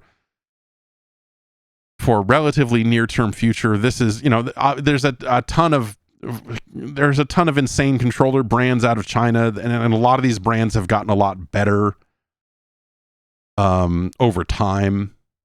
This thing is maybe a little on the expensive side, but the Pangu is meant to be a modular game controller. They showed this off a number of months ago, and now it's just kind of finally getting ready to ship. But it has kind of little buttons on it that you can use to pop out the different modules, both the analog sticks, the D-pad, and the face buttons. And you can put any mix of those things back into the controller. So if you somehow wanted to have a controller with 4 analog sticks on the front of it, you can do that. Or all buttons. Or 2 analog sticks on the left and buttons on the right. Or like any disgusting configuration you could come up with. You can buy the modules. There are multiple D-pad modules depending on what you're looking for there too. So it's ridiculous. They want if you want all of the different modules to plug into it, and a charging dock and all this other stuff, they want about $200 for it at the one site that I've seen it for sale on so far. But even that's just a pre-order. And then AliExpress has some of these things listed on their site, but they wanted like $300 for those. Fuzzy Assassin says no 6-button module, but what if you take out the right analog stick and put in another button module there? Because then you have 8 buttons on the face. A slight separation between the 2 clusters of 4, but it's still 8 buttons on the face. It seems like a nightmare. I don't know how these different things would map in different software, on the hardware, on the system side of things. How does it know what you're dealing with? Like all of that stuff seems like it would just potentially be completely fucked, or not the thing you want.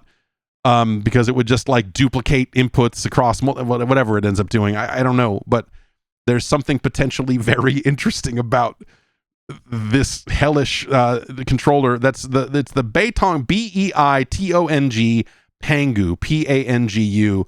Look it up. I think it's actually a really nice looking controller. I really want to see one. This site that I'm looking at says that they are shipping in May, and I don't know, it is May right now. I want to feel one of these. I want to insert all the different sicko modules into it and see what the hell it does. But, it's the sort of thing where if you want just the controller, it's 120, but like that's not the point. You need all of the modules too. And so, the price of it seems to jump up a bit if you need all of the if you want to have 4 analog sticks in a controller, you have to pay the price, I suppose. I don't really know what to make of it. It's fucking crazy. But I don't know. That's at least something innovative in controllers. Even if it's largely duplicating, by default, it's largely duplicating the standard inputs of our current controllers and whatever else.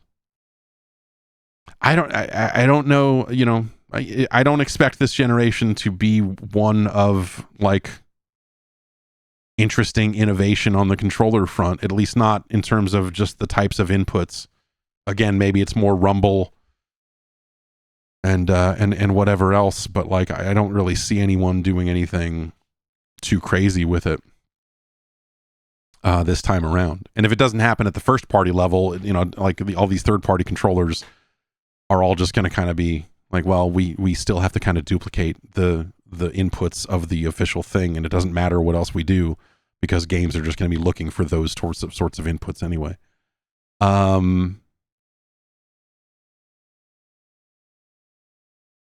Let's see here. Nintendo is coming back to phones. They have announced a new mobile game called Pictonico. And it is a piece of software that is going to turn photos into mini games. I guess I should say micro games. The idea being that you will take some pictures and then it will be like, oh, now I need to move the mouth on this picture to in order to eat this food. Like the games look like repurposed WarioWare concepts with like the presentation of WarioWare, like music wise and a lot of this other stuff. And that seems kind of interesting. It's going to be free. It'll be out May 28th. However, it will come with a limited selection of free micro games.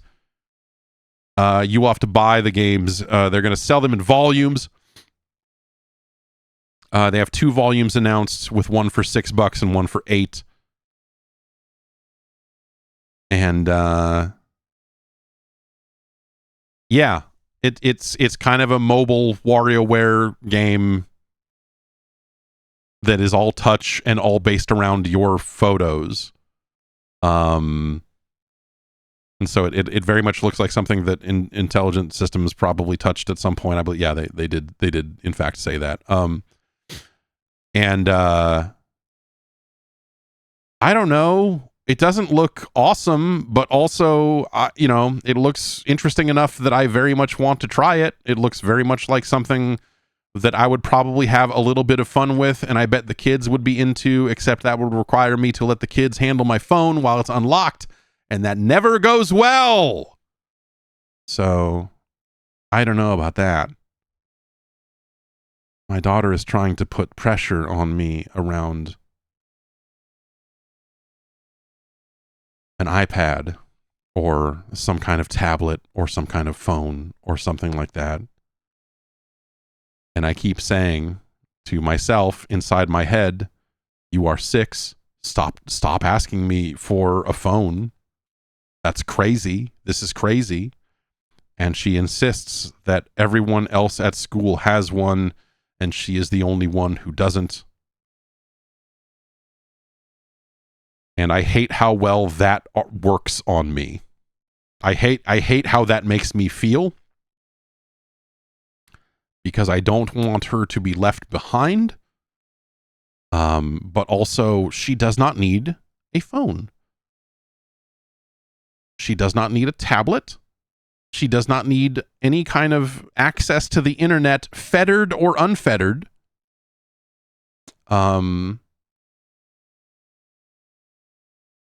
and I don't know. This is, yeah, I don't know. She's gonna really push on this, and it really seems like she's going to ramp that up as time goes on, and I don't want her to have one. Period. And she said, "Oh, and I asked her. I said, you know, what do the kids at your school do with their phones or their tablets or whatever they got?"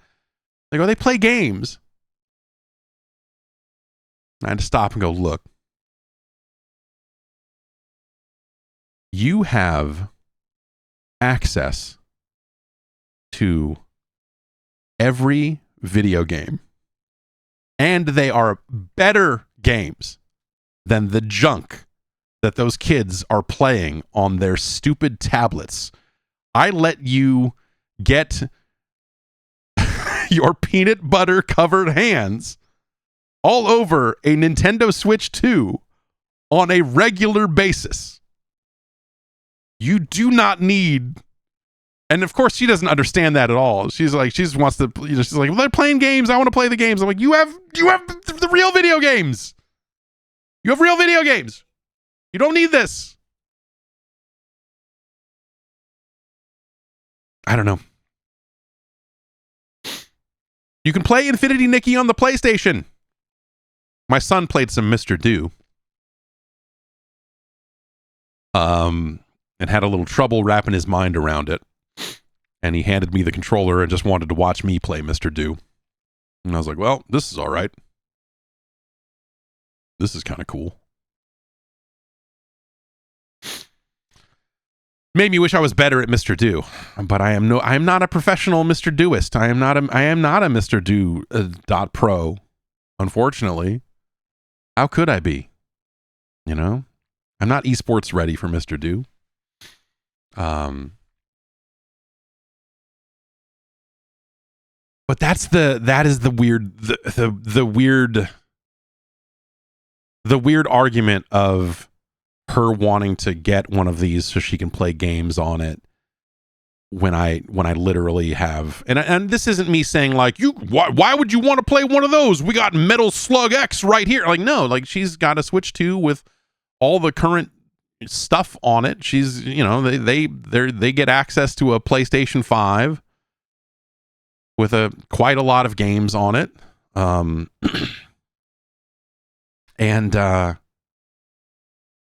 Yeah, it's very, there's something very frustrating about all of this, and it's like, it's a hard argument to win because she, you know, I think she just wants to FaceTime with her friends and stuff like that, and thinks that she'll be able to do all of that. Which I think if I got her one, then the argument just gets kicked down the road a little bit, and it becomes, now you have a tablet, but I'm certainly not letting you have like free reign access to any kind of network whatsoever on that thing. Like, that's crazy. Like, I'm not even, I will not even let them install a YouTube app.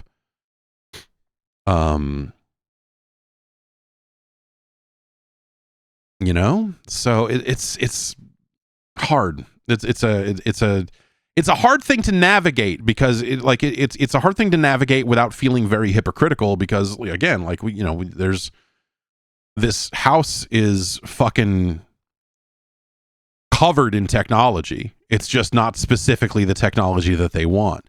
And we had enough of a bad experience with the kids having access to YouTube on the TVs that we had to take it off, because they kept watching all these Eastern European girls who are getting spoiled with gigantic toys in their weird Dubai mansions, and then getting sad that the bounce house that we got for their birthday party was not as big as, it's just like, these fucking people. So it was leading to bad attitudes around the house, and so we had to get YouTube out, and it's been a lot better since then. And so the idea of getting her a tablet and being like, like all of that sort of stuff, like, obviously you can restrict what apps get installed, and that you can lock down an iPad pretty well these days, but like, I don't even want to do that. You know, I think there's just a better option. Like, you know, like I want her to have access to technology and know how shit works. And she uses a computer at school sometimes and all of that. And so it's this hard balance of like, man, how do I make sure that she is like smart about this stuff and is aware of all of it without also letting her have access to the fucking pit of torment that is the goddamned internet, you know? And so, yes, get her on Linux. All right, yes, here you go.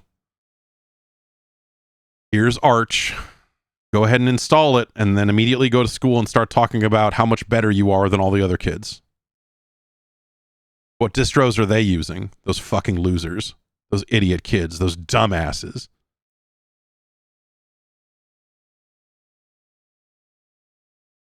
I also, you know, like there's a part of the parenting stuff that's like I had wide access to a lot of really bad shit at a very young age for a variety of reasons. You know, the internet was not a thing then.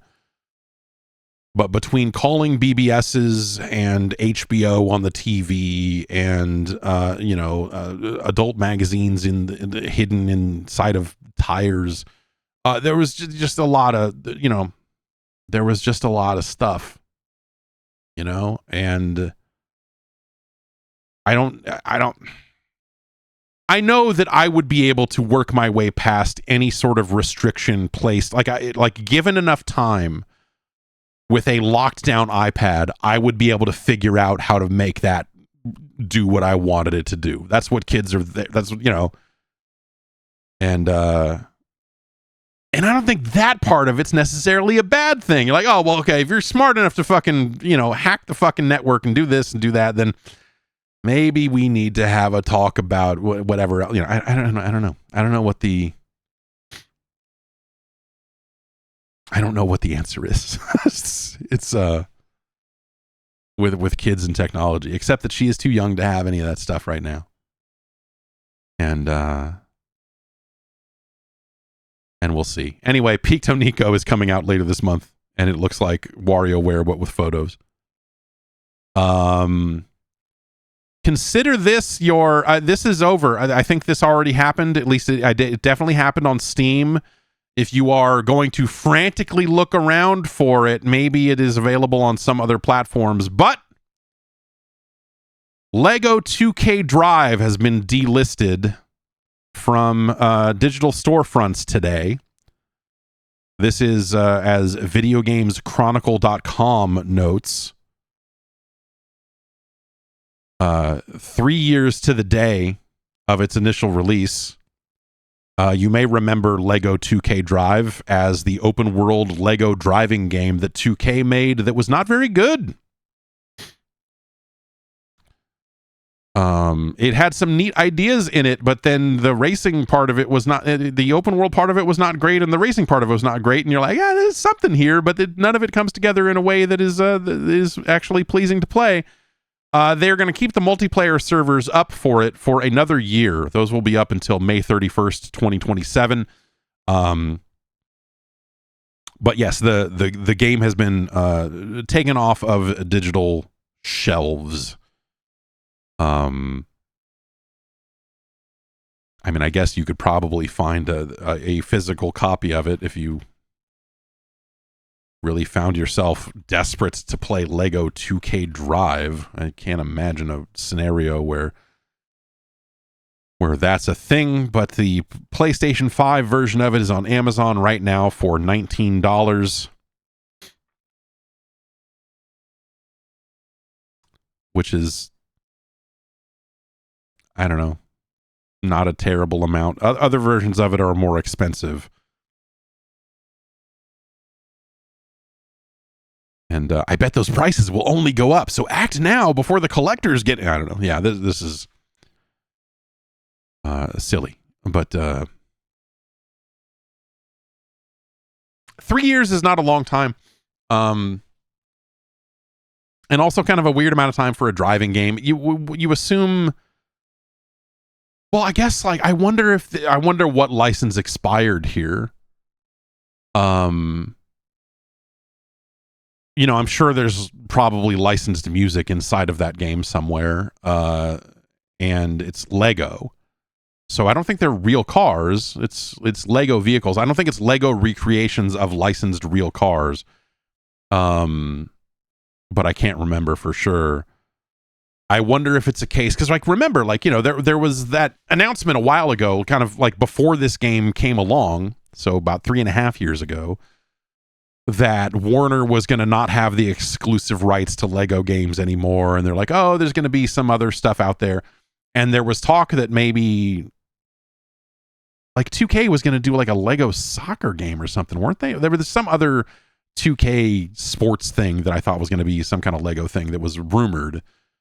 And then Lego 2K Drive materialized.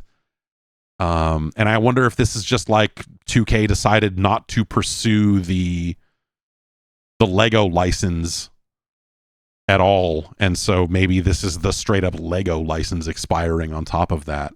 I don't know. Either way, today, as of today, that game is no longer for sale. It has already been pulled down from Steam. You could go look on Xbox Live or the PlayStation Network or the Switch eShop if you so desire. But you know, you're probably okay without it.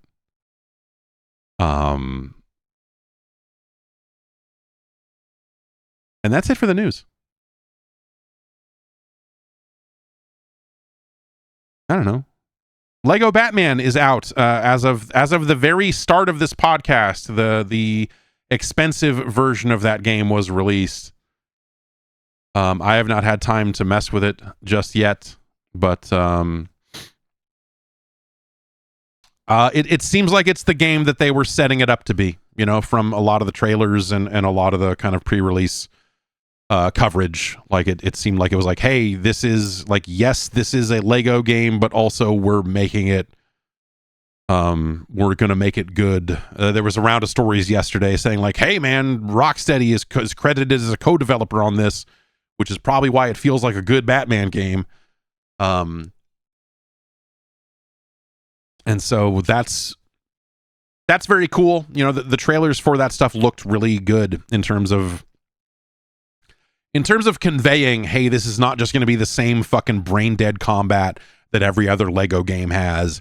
Hey, we're actually putting in work here to make this happen in what looks like a real way. I'm happy to hear that it seems like it largely paid off. And so I am very interested to finally get some time with that. I just haven't had any time to dig into any part of that. But yes, that is available now. And that is the expensive version of the game. The normal priced version is out in 3 days.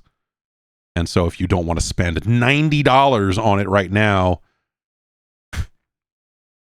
the cheap version of the game is only $70. God damn it. That's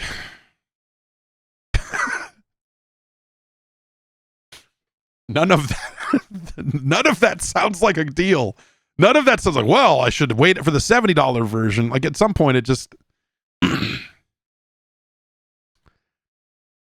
I'm just saying $70 and $90 are both numbers that seem too high for video games in ways that are not that different. So I don't know. Obviously, you know, if you're the sort of person who wants to wait for a sale, I'm sure that game will be available for less than that in the months to come. What do you even get here? Sorry, I'm trying to like get a sense of like what the hell the expensive version of the game comes with. Deluxe edition comes with Legacy Collection, over 30 launch day items across three themed packs the Arkham Trilogy pack, the Batman Beyond pack, and the Party Music pack. Each themed pack includes 7 suits, 1 for each playable character, 1 Batmobile, and a set of 5 Batcave customization props. It will also include the Mayhem Collection, which is not out until September. That is a new story mission and Mayhem mode, along with a villain-themed Sinister pack. All of the capitalized proper nouns in this are amazing. Sinister pack includes 7 suits, 1 for each of the original playable characters, 1 Batmobile, and 1 Batcave prop set. It looks like you will play as the Joker and Harley Quinn in the Mayhem collection. Anyway, this looks cool. I don't know. The Lego games have always, like, the samey nature of the gameplay on a lot of the Lego stuff has always left me cold. And I'm not enough of a fan of most of the properties that they've made into Lego things to care about their, like, quippy comedic takes on the original franchises. Like, oh, you retold the events of Star Wars, but with jokes. Wonderful. But this looks like something that you could definitely, like, sink your teeth into a bit more. So that's pretty exciting. Of course, the Yoshi game is out this week as well. It looks like that's reviewing well.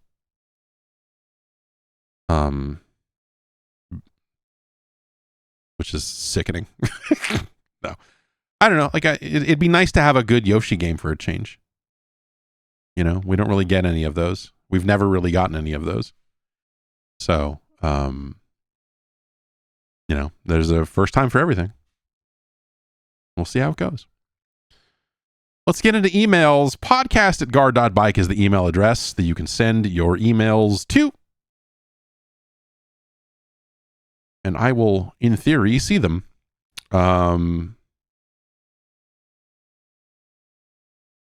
Let's see here. I had one and then it disappeared. Okay.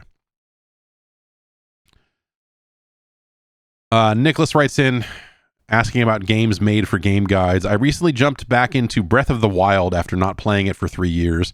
I decided I wanted to wrap it up and clean up the shrines I missed before. Much like the first Zelda game my brother and I got as kids, Majora's Mask, I am finding myself increasingly looking at guides to get stuff done in a timely manner. Are these games and others intentionally designed so you have to use outside help to get stuff done? I don't know how I could have found all the shrines, even using the in-game tools without it taking way too long without a guide. Not really. So there was an era where, like, strategy guide sales and official guides, like, that was pretty good business. Like, the guide business, the guide market was actually, like, pretty lucrative. The internet eventually kind of ate that up, and a lot of that stuff went away. And so there weren't really, there are probably a couple of instances over the years that you could look at and say, actually, they were really hoping to sell more official guides, and so they did this specific thing. And I think some of that is wrapped up in localized versions of games in a lot of cases. Like, hey, we're gonna localize this game and then also make it this one thing weird hard. But I can't think of any real dedicated examples of that other than, did Working Designs put out guides for their games? Because that seems like something that they would have done back then. But maybe they didn't. The hint here, the clue here is to not do that.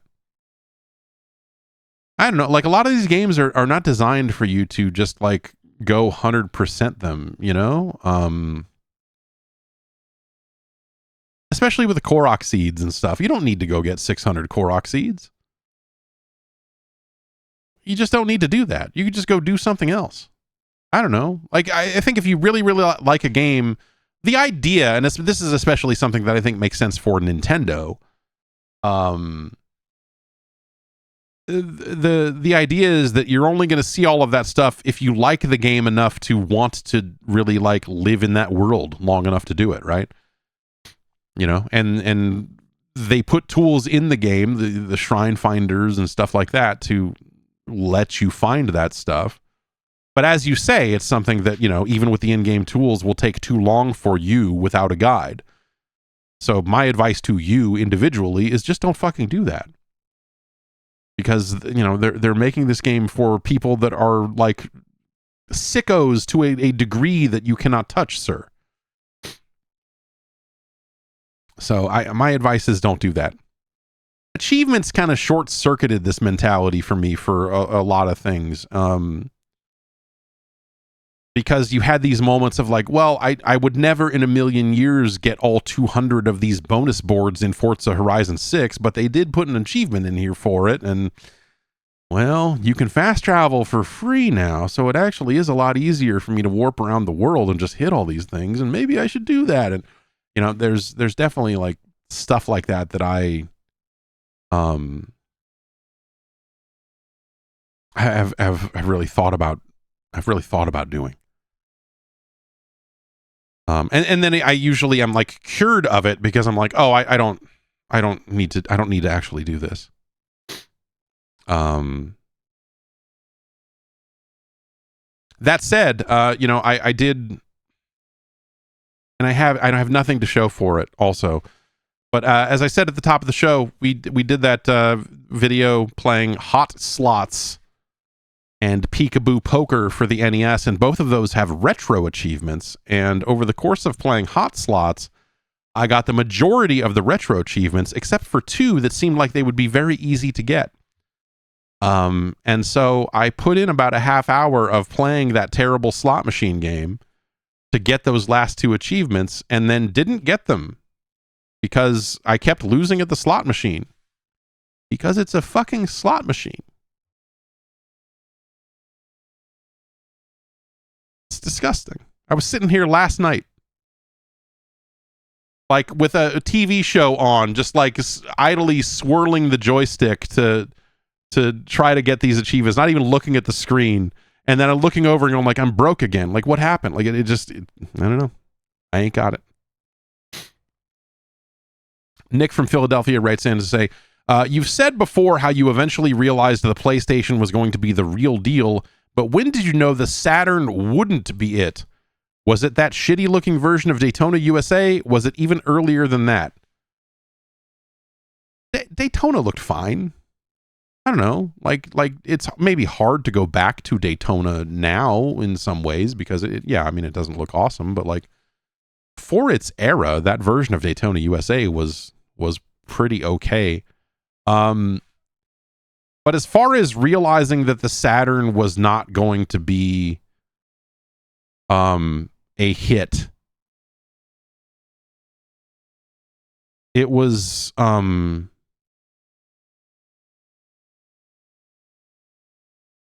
before the PlayStation was out. It was the E3 where Saturn was being shown publicly and was like out or something, and then like there was one booth off to the side for a joystick manufacturer, and they had a PlayStation at their booth with Toshinden, and you saw Toshinden and you saw how it looked compared to the polygonal games that were launching with the Saturn.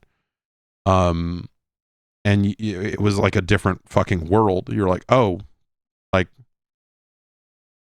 and then you see, like not long after that, you see Ridge Racer, and it's very clearly apparent that the Saturn games are just not on the same level.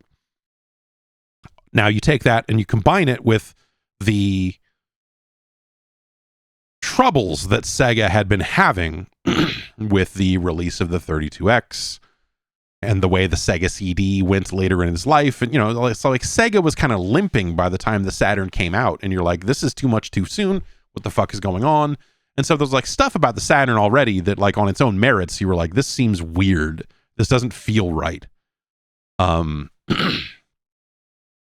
then they just like launched it at a handful of retailers in the US with like very little fanfare. and no one knew it was out and no one cared. And then between looking at the way the PlayStation games looked and seeing what they had priced the PlayStation at in the US, like you just like it was just like, man, the Saturn is just fucking done, dude. Yeah, it was before the launch of the PlayStation. It was already easy to tell that the Saturn was not, just something about it was not going in the right direction. And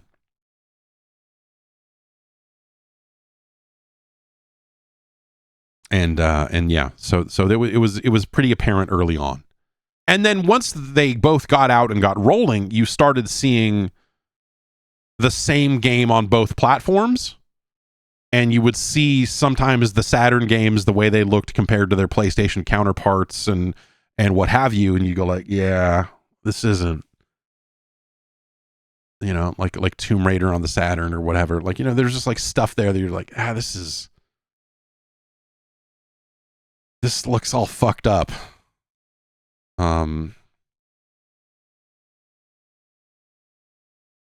Rain from South Carolina writes in and said, I noticed when you discuss racing games, you always refer to them as driving games.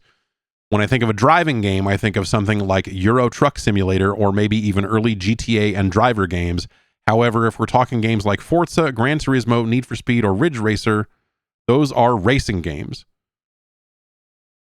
I imagine there's a perfectly valid reason for you to always use the term driving game over racing game, but when I hear you say it, it reminds me of when people say hip-hop instead of rap, or mobile phone instead of cell phone, and it drives me a little nuts. Well, I mean, the hip-hop instead of rap is actually like a really good... Racing games are a subset of driving games, the same way rap is a subset of hip-hop. Like, it's actually like a pretty direct... It's pretty directly comparable in that. But, so, driving games... You make the distinction of driving game versus racing game because you're driving cars. Whereas Sonic R is a racing game. Or what is it? What is the name of that IDOS game? They were gonna call it Freakin' Fast or Freaky Fast. And then they moved away from that name. It was on the original Xbox. It was the on-foot racing game that sucked. Much like Sonic R sucks. But there are plenty of racing games that don't involve driving. Mad Dash Racing. Yes, that is what that game was called when they shipped it. I can never remember. For whatever reason, I can never remember the actual shipping name of that fucking game. Either way, they are driving games because you drive vehicles in them. Like Sonic R is not a driving game. You know, Mad Dash Racing is not a driving game, but it is a racing game. And so they're two very different things. Or they can be, right? And so that is why. But you are also wrong when you say that hip hop and rap mean the same thing, because they don't.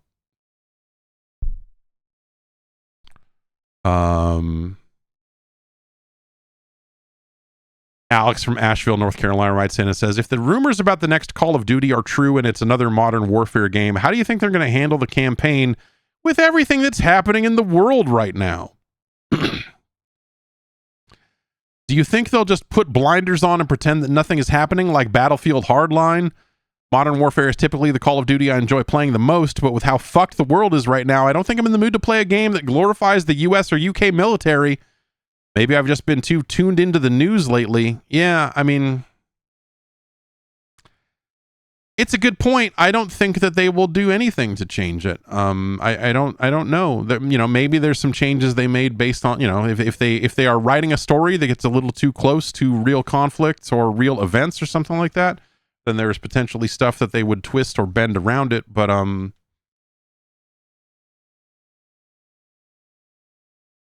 yeah, I don't know. It's certainly not the first time that they will have had a game that is, you know, loosely flirting with reality, even if by mistake. But yeah, I don't know. Like if you're absolutely sick of that stuff, it's probably going to be more of that stuff. You know, I mean, even if they are just whole cloth inventing countries and factions and all of that other stuff now that they tend to do when they don't want to get specific about the Middle East specifically. You know, it's still obviously like very close to that shit. But yeah, you're right. It's maybe not a great time for that sort of stuff.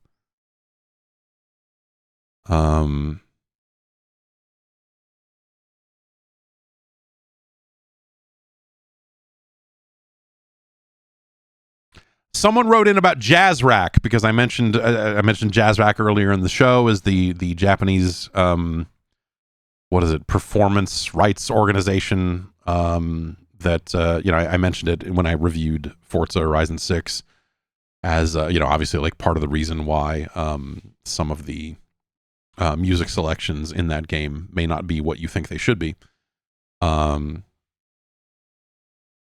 Anyway, this person wrote in, we'll leave him anonymous. It says, I used to work at another PRO, and one of my early jobs was answering policy questions from publishers. The questions were usually like, where are our royalties for X use of music in Y country? In cases where the uses are international, PROs, again, performance rights organizations, they collect the royalties for the ways songs get used, and then they distribute the money from there, is sort of how that works. PROs have a bunch of agreements where they collect royalties for one another's composers and publishers, pass them around, and distribute them. Tracking these down when there are problems often required emailing other PROs to find out what was going on. Some, like BMI or ASCAP or APRA AMCOS, which I have not heard of, were friendly, and you could have a good chat with their international reps about what was going on. Jazz Rack reps often just replied with links to multi-page policy documents that were dense and hard to understand, even to the many people we had that were well familiar with the policies of PROs all over the world. They were hard to deal with. I once had to deal with a problem relating to the use of music in Japanese TV advertisements. Even as someone who is now a corporate middle manager many years later, it's an anecdote I still use when I'm asked in job interviews to describe a challenging situation I had to deal with. Yeah. Yeah, Jazz Rack, not easy to deal with. There's a lot of that's kind of it's a lot better now. I think, you know, well, not specifically with Jazz Rack, I can't really speak to it, but like, Japan used to just really want to run things its own way, and was very cool to the idea of doing international business the way that international business was largely being done.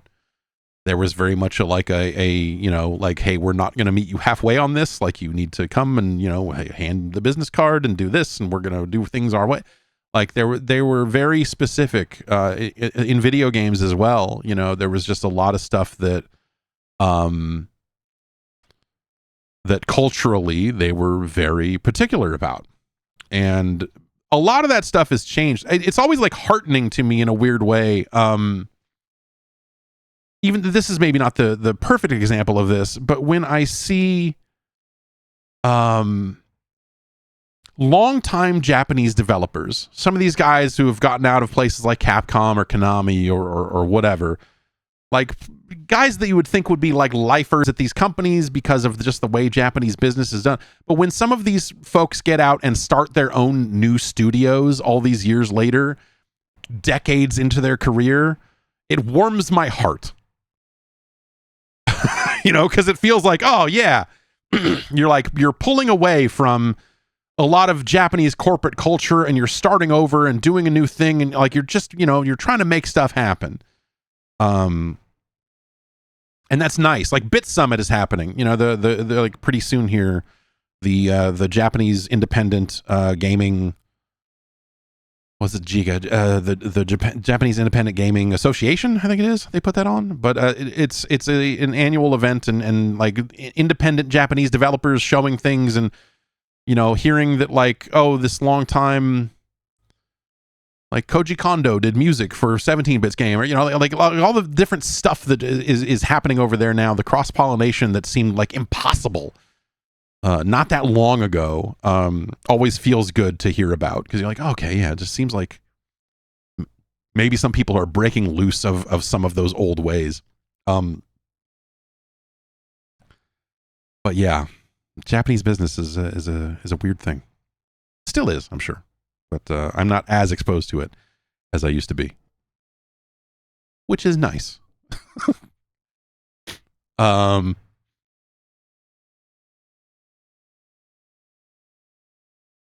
Let's see here. Dak from Gilroy, the garlic capital of the world. It's true. You can't drive the freeway through Gilroy without going, what the fuck? Oh, why does this fucking smell like garlic? Oh, right. We're in Gilroy. Yeah. Writes in to say something about an idea for Project Helix. You should submit this to the Xbox user feedback zone. Oh, this is, I was talking a little about this earlier. Long story short, I don't think Project Helix will have a full-on version of Windows. I vaguely remember Valve saying something to the effect of they couldn't sell Steam machines too cheaply, or people would buy the hardware for stuff unrelated to gaming like crypto or AI. Microsoft is in a similar situation in that if they leave it too open, they will have to sell it above retail on the chance they won't make it up on the back end.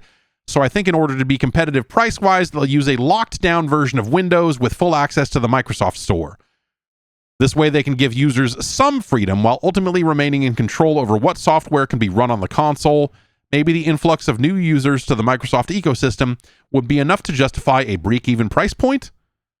Barring licensing and depending on the current state of the game preservation and backwards compatibility team, it would be pretty cool if they could make the entire back catalog of Xbox games from the original all the way up through Project Helix available for purchase through the store, or maybe offer a curated selection in Game Pass for both PC and console, with the caveat being that any game requiring the NPU can only be played on Project Helix or PCs that have one equipped. They have a locked down version of Windows 11 called Windows 11 S. The S is for fucking suck, because it is a version of Windows that you are supposed to not be able to install apps normally, and you can only use the Windows Store. So sure, maybe. I think that there's no benefit to that. Like the only reason, like you would only want a version of, you only want a console that would have full ass Windows on it if you can install games on it, because it's a game machine. If they try to sell this and say, yeah, it's got Windows on it, and now you can install any of the wonderful apps that are in the Windows Store, and you can use it to listen to Apple Music because there's an Apple Music app in the Windows Store. Like that, a lot of that stuff already transfers to the existing Xbox storefront. Like there are apps that are in both the Windows Store and the Xbox Store that are basically the same thing. And so they're not too far off from doing the thing you're already talking about. And so I look at it as a real all or nothing thing, but I get your point that, like, yeah, if they do sell these things and they're open, and you know, they're just PCs, then people can buy them to do PC stuff with them, for sure. But also, it's not going to be an inexpensive console. Like, I don't, you know, you're talking about these break-even price points and stuff. Like, I don't think there's a chance in hell that they sell this at a break-even price point. I think they will sell these consoles in order to try to profit off them, regardless of if they have Windows in them or not, because that's just the way things are these days. Everything is so much more expensive. No one is going to go out there and lose money on a console again. Even Microsoft, that could stand to benefit from, you know, increased market share or something like that. You know, they could goose the prices in a way to try to gain that market share. But I think to do that in a meaningful way would cost them so much money that, like, Microsoft would have to be really willing to fucking get there. Like, they have to be willing to undercut their competitors by such a degree to, like, buy that market share that they would have to take a fucking bath on it. And I just don't, I don't think anyone's in a position to do that at this point. Like, it just, the world has changed. And so, yeah, I don't see that really being a possible scenario here. I think they will sell it for something that approximates the value of the parts inside. They get by on, you know, like, it doesn't have to be as small in form factor as a laptop. It doesn't need to have a screen the way the laptop does. So, you know, like, comparing pricing on a console to a pricing on a laptop ends up being a little bit different, and not immediately, not fully comparable, but it's probably not that far off in the grand scheme. But no one's going to sell their consoles at a loss. Look at how, how many times the prices have been raised this generation. Like, that no one's going to be willing to do this. It's funny because you see people like go after these price, like people complaining about the price hikes and saying like, man, it's like they don't even want to sell consoles. Like, what are they even doing and doing? It's like, yeah, well, yeah. Like, no one has infinite fucking money to do this anymore. Like, Sony's not out there. Like, Sony's an established brand. Like, they're not, if they were launching something brand new, you go like, oh, well, we have to sell it at a loss because we have to grow market share because we're new on the block and this and that. But like, even that, you'd have to have so much fucking money set aside to cover those losses, just to be ready to fucking take all those losses. And then you'd have to sit there and go like, okay, when do we break even on a box? How many games does someone have to buy? What does the attach rate have to be for us to break even on a console if we're going to start selling it at these losses? It's just not feasible anymore. And so, like, I see the complaints when people go like, oh, these consoles are way too expensive and who's going to buy them? It's like, the answer is, yeah, don't. Fucking don't, dude. I don't know what to tell you. Like, if you don't want one bad enough to pay that price for it, don't get it. Because the world is fucked in a lot of ways around all of this stuff. Now, that doesn't mean that, I'm not saying, oh, poor Sony being hit with these tariffs and this and that. It like, the whole situation fucking sucks. The whole situation is fucking bad. Someone asks, like, why is Microsoft investing in a streaming controller? This is why. Because it's not because they're envisioning a world where like suddenly everyone goes, oh, Stadia fucking rips, actually. We should have supported that when it was here, and now we're getting on the Xbox bandwagon. It's people going, I really want to play video games, but I can't fucking afford that thing.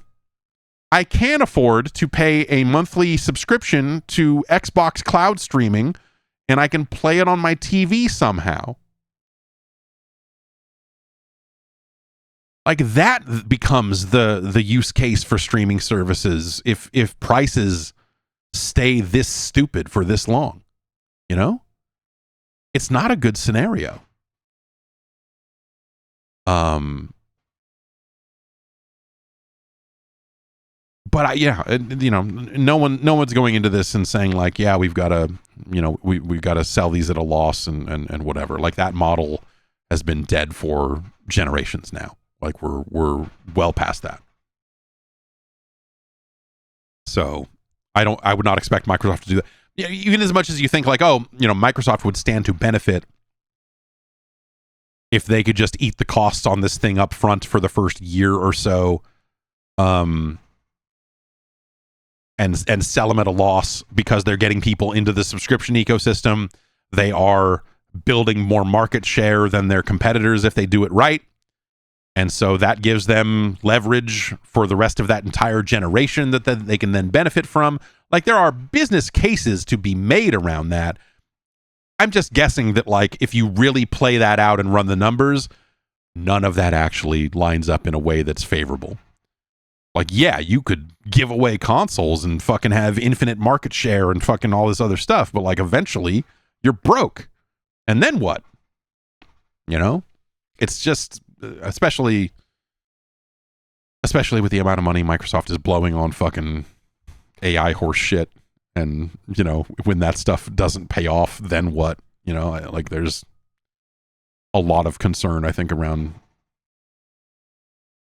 that, just Microsoft in general. I don't know. But again, that's this is not me staring at the numbers and saying, well, this is a problem, this is a problem. It's just like, none of this seems great.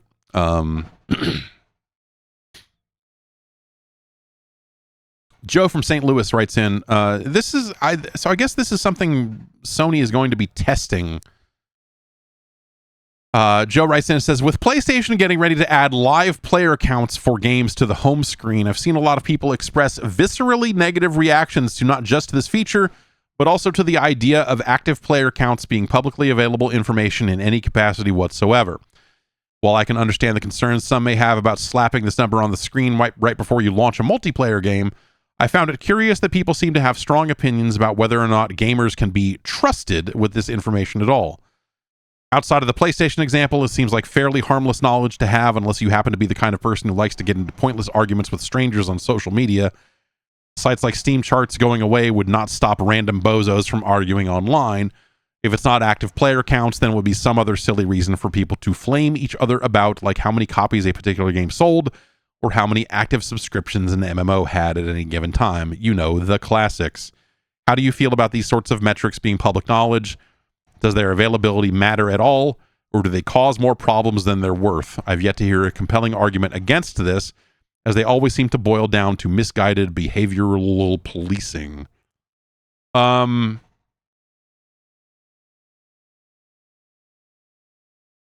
Actually, EDS X-Wing says, I think Sony sees people endlessly talking about Steam charts all the time on socials, and they want in on the conversation. I actually think that's exactly right. So I think the problem is that people misinterpret these numbers. You have people that only have this number, right? And the Steam DB numbers are, on top of that, not super accurate. As we've heard multiple times from ex-Valve people, the numbers that get reported from Steam about active players are not real time. They're not, and they are updated less frequently for lower player count games. And so the lower a player count gets, the less often it's sampled, and so the less useful it is. And so the idea that Valve, so the reason why Valve put that in there to begin with was supposedly specifically for the only valid reason I think those numbers should be out there is if you want to play a multiplayer game, it is helpful to know if there are other people playing it. And if you want to buy a multiplayer only game, it might be helpful to know if other people are playing it. The problem becomes one of context, because you as the player don't know where in the world those players are, how evenly distributed the demand is for multiplayer sessions in any given game, and how long it might take for matchmaking to resolve. You want to be able to download a game and play a game. You want to hit the button and get in a match and play. That's the actual information you want. It doesn't necessarily need to be a number. It needs to be like, hey, is this something that people are doing? And also the unfortunate part is, like, for games with multiplayer modes, surfacing one number about active users doesn't tell you anything about if people are actually playing the multiplayer or not. They could be sitting at the fucking main menu. They could be playing a campaign. They could be playing a mode that you're not interested in playing. There was something nice that Call of Duty did in 2007, 8, and they took this away. Because I think the numbers did not look favorable to them over time. But they used to tell you how many players were active in a given playlist. And so when you went and said, I want to play Team Deathmatch, it would say, there are this many matches of TDM going right now with this many players in them. It was like, X/Y in game. And so you would know, like, oh, this, and Halo did something similar with this as well, but like you knew immediately, oh, like there are not a lot of players in this specific playlist, and so I might have to wait a while to find a match, or I might never find one. Maybe I'll go play a different mode instead. And that was nice. That was nice information to have in some situations, especially when they were splitting the user base around DLC maps, and like all this other shit was fucked up in a way that, like, sometimes you needed that info, because it was not, even for a game as popular as Call of Duty, you would still have little, you'd get so many menus in that you'd find some game mode that 0 people were playing. And it's nice to know that before you hit the button and sit there and go, where are the people? And so that stuff was useful. And I think that numbers like that can be useful. But like also a lot of those numbers have been used by people to start a bunch of fucking really misguided discourse, because you have a lot of people who don't fucking know how many, like, and it's going to be different for every game, right? How many active players does a game need in order to be healthy? And by healthy, I mean, I launch it, I push a button, and I am in game in a reasonable time frame. I'm not sitting in a matchmaking menu for 5 minutes or whatever. Like, how many players is that? And the answer is, we don't know. But that's not stopping people from going and having these arguments, right? If it's a fighting game, that number could be 12 people. If it's the right 12 people looking for the right matches at the right time, you'll rotate through multiple people and have multiple matches, and you know the matchmaking times might not be long. Like, the needs are not severe for a 1v1 kind of game. But if you're matchmaking for a 100-player battle royale and the game doesn't have bots or anything like that to fill in the spaces, that's a wildly different requirement. And so people get really hung up on the Steam charts, the SteamDB active player count stuff, even though it's not that useful information, even though it is not always the most accurate information, because people will glom on to bad data in situations rather than go with no data. And so you have a lot of people out there that don't know any better, that are trying to, and a lot of them are trying to make some weird point in some fucking aimless argument on top of that. And so, they're kind of not always having good faith arguments to fucking begin with. You're having people try to skew these numbers one way or the other and take it to mean something that it might not mean. Because again, every game is going to be different. Every active player base is going to look a little different. The regionality of a game is going to look different. Like, there's just a bunch of fucking weird shit around that you can't just take a concurrent player count and try to apply it to this game's a failure, this game's this. Like, all of it depends on, like, if you hit the button and the matches don't come, that's a problem. That's players going, I should get a refund on this game I just bought because no one's playing it. And so if you can signal that to a player before they launch the game or before they buy the game, I think that is handy information. It just needs the appropriate context. And, Sony displaying raw numbers like, this is how many people played this game this week, or I forget what their exact cut of the data is going to be, what they're actually surfacing. I don't think that's useful to players in any meaningful way. If you want to have a popularity chart and be able to have some kind of dick waving contest about, like, hey, guess what, guys? Fortnite was #1 again. Yay! Like, you can do that. Like, they can build that list, and they kind of do build that list. Like, if you're tracking engagement, Circana posts those numbers every goddamn week. And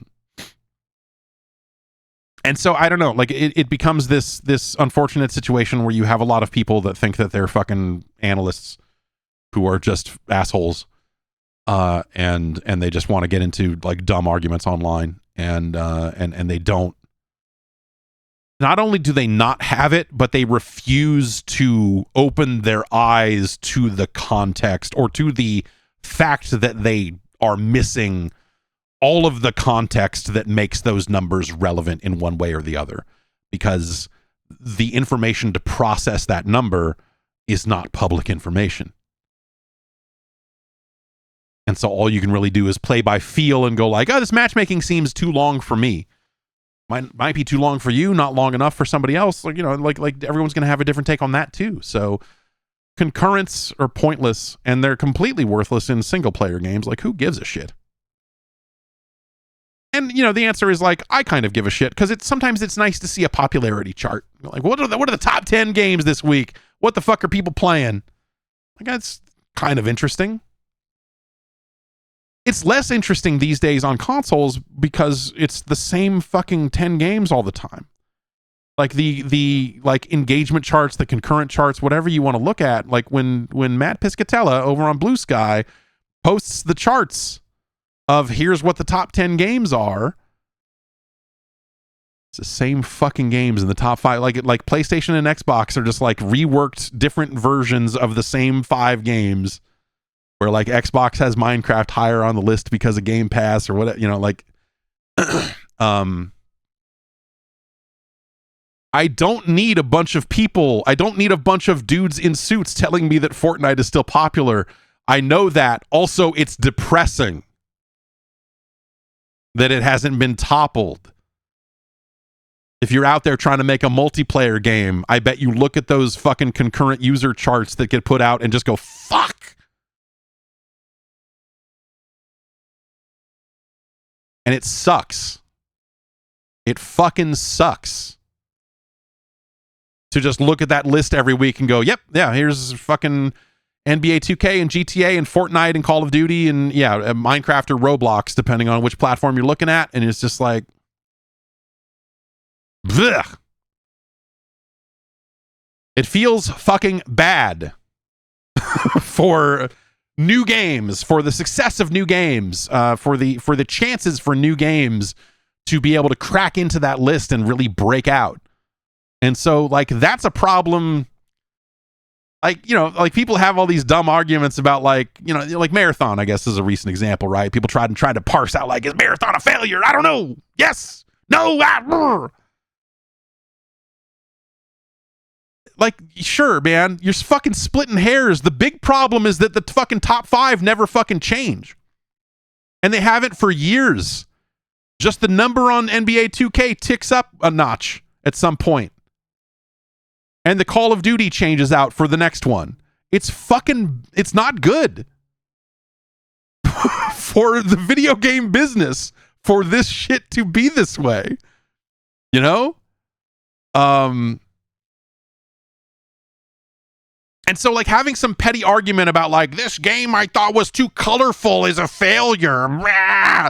This is like, you're a loser. I don't know what to even fucking tell you.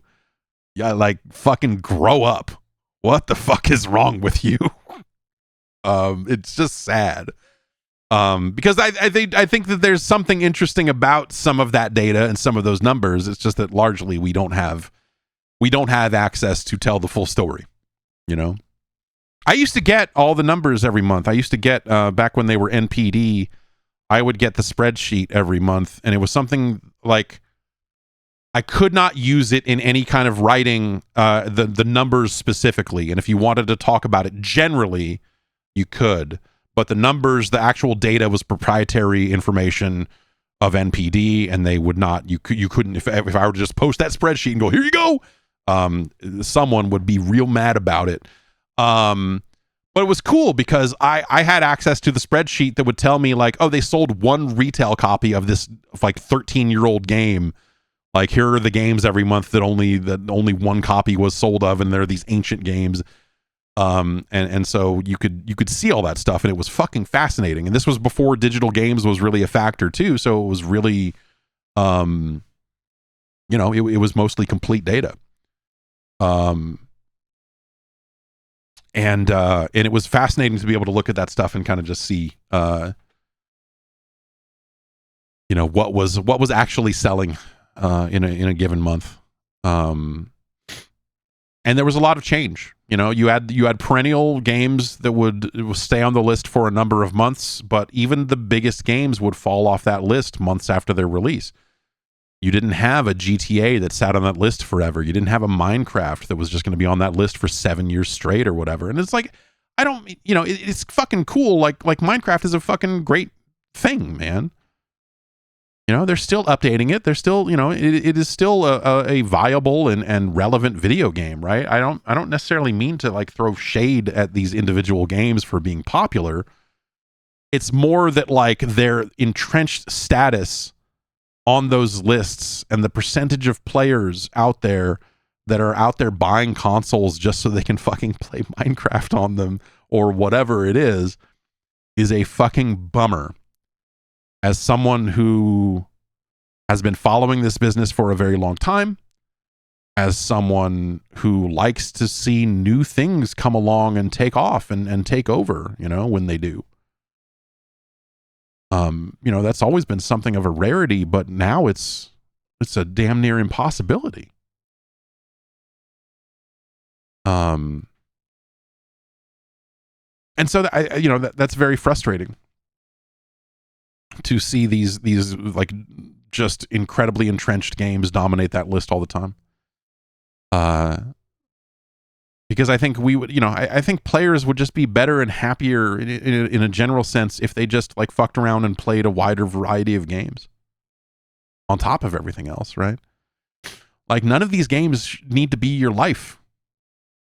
You don't need to be like, I'm just playing this game, but it's a lot of kids, it's a lot of the younger audience is the one, they're the ones playing Roblox because the part of Roblox where it's a game is secondary to the part of Roblox where it's a social platform where you're talking to your friends and fucking around, right? Like the part where it's Roblox doesn't matter as much. Same with Minecraft, same with Fortnite to a certain extent. It's just the thing that they do. And in the case of something like Roblox or Fortnite, those games are free. So it's the free thing that you can just do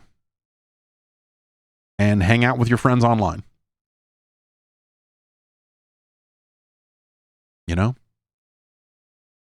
It's that's frustrating for different reasons, I think, but it is at least sensible. You can understand why things are the way they are when you think that stuff through. Especially because since those games are free to play, you don't have to pay for Xbox Live Gold or PlayStation Network or any of that other stuff to get online and play that shit.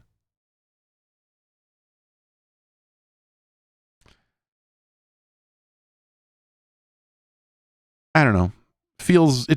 Like that stuff just kind of feels bad overall. Even as someone who likes some of those games, for sure. Like there's just aspects of that you're just like, yeah, this seems like it shouldn't be this way. Especially for, man, I don't want to become someone who is talking about Roblox all the time, but I find myself like the longer I look at Roblox, the more I want to write like some bigger, longer thing. This time it is specifically about game design trends in Roblox, because you start to see the games steal ideas from game to game to game. Because I talked about this a little bit last week, but it's that idea of like, okay, this game is doing this, and since everyone is optimizing for engagement, they all make the same choices around like, oh, I figured out a way to get people to spend 10 minutes in this game and do this and figure all of this stuff out. And once you see the way that those games are built, or the way that systems in those games get rebuilt in ways that seem aimed at building engagement by adding a bunch of meaningless tasks to the game to try to keep you in game long enough to monetize. And you see those games learning it from other games and going, oh, I pivoted my system to be exactly like this game's system because that seems like a good way to farm engagement out of players. And it's really, it's like, it is just mind-blowing and fascinating to me to see that stuff in action and to see the way the games have changed week to week to mirror systems that are available in other games. Like it's really, it's fucking bananas, dude.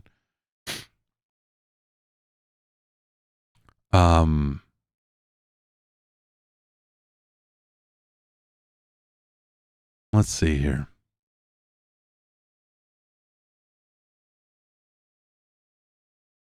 Why, after 25 years, I feel like Microsoft and Xbox don't know games like Sony and Nintendo do. This is from Jose in Puerto Rico.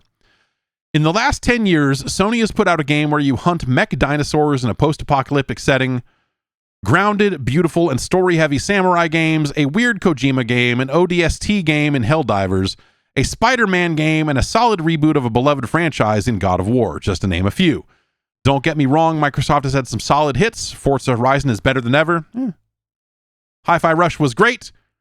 Indie is amazing, and I don't care what anyone says, Halo Infinite is good. But even then, they still act like they're trying to figure this gaming thing out. At this point, you would call them industry veterans, right?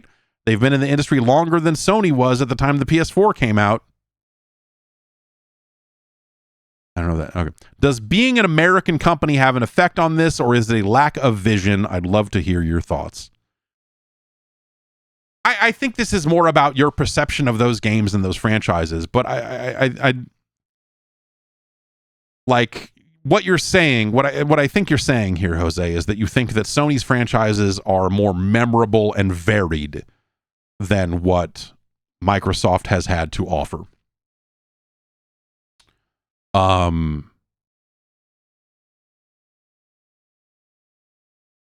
I think that Xbox ran into a problem where their franchises got old and they were not doing a good enough job at replacing them with things that felt like big, massive mainstream things. They've had like success stories on a different level, like Sea of Thieves or Grounded. You know, Grounded 2 is out. But like, I think whereas Sony has kind of changed from what they used to be 20 years ago into this more kind of, you know, whatever you want to call it, the kind of prestige single player game, you know, like whatever that is. I think that Microsoft built its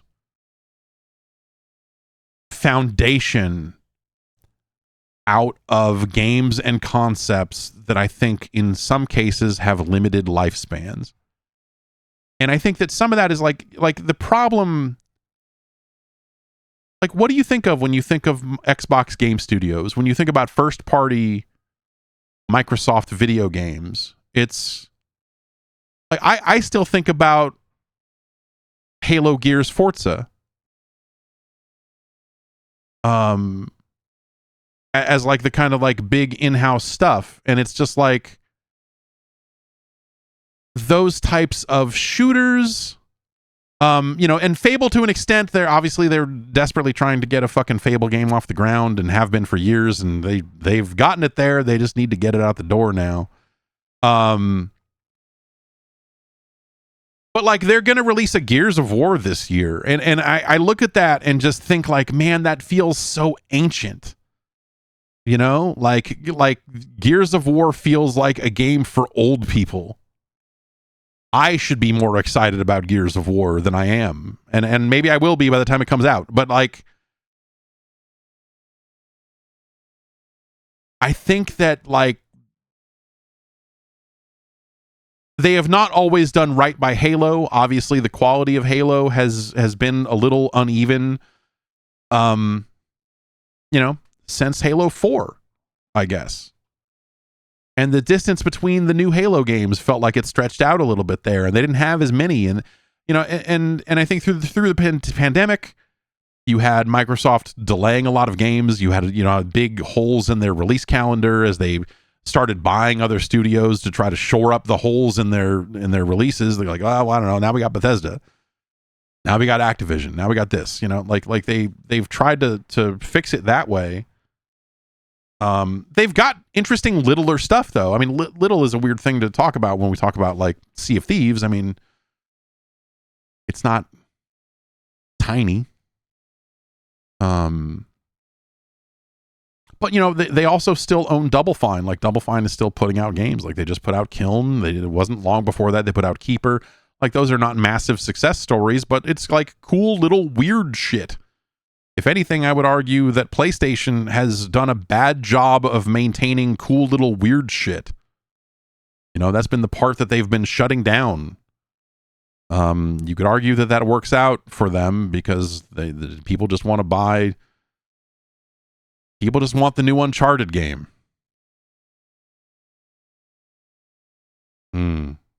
Anyway, but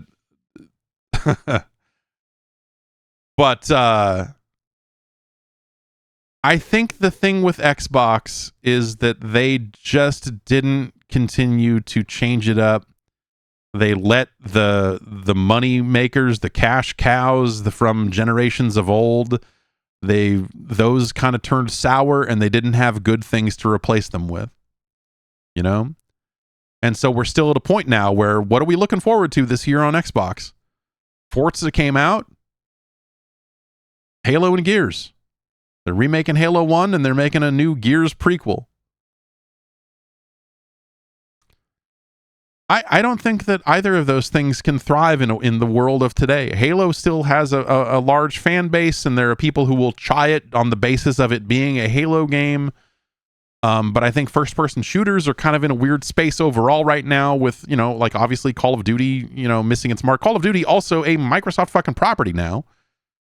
And so at some point you look at that and go like, do you need Halo in a world where you've got Call of Duty, or vice versa?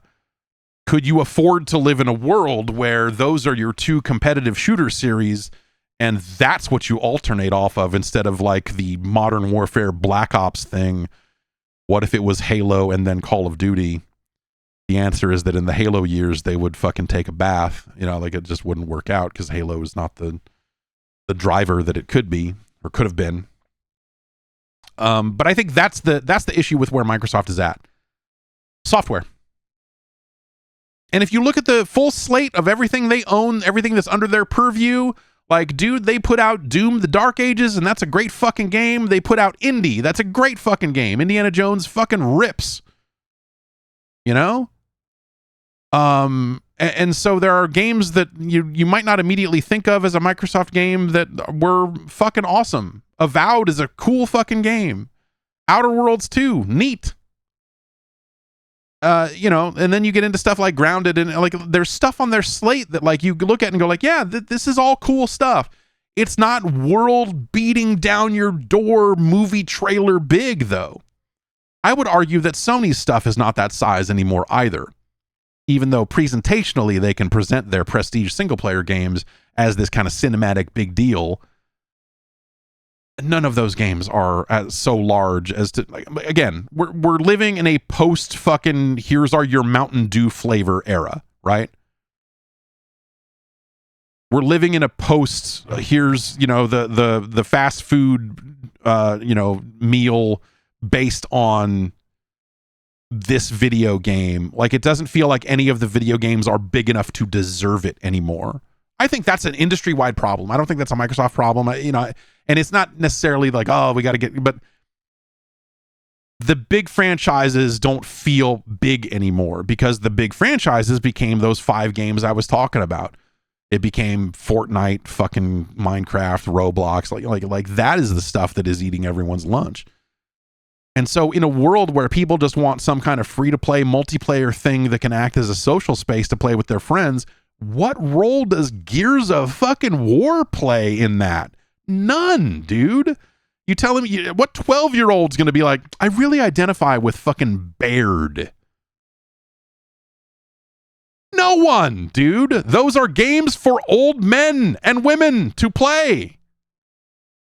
And so I don't know what you do. I don't know what you do to get around that, right? And Sony, to its credit, I think has leaned into that because they just make single player stuff, so you don't even have to deal with the shotgun rolling assholes that you would playing Gears of War, because you can just experience the sad dad story and be like, so I guess she's immune to getting infected, and they want to cut her open. That seems bad. I should probably shoot all these people in the face with a shotgun. And people love that shit.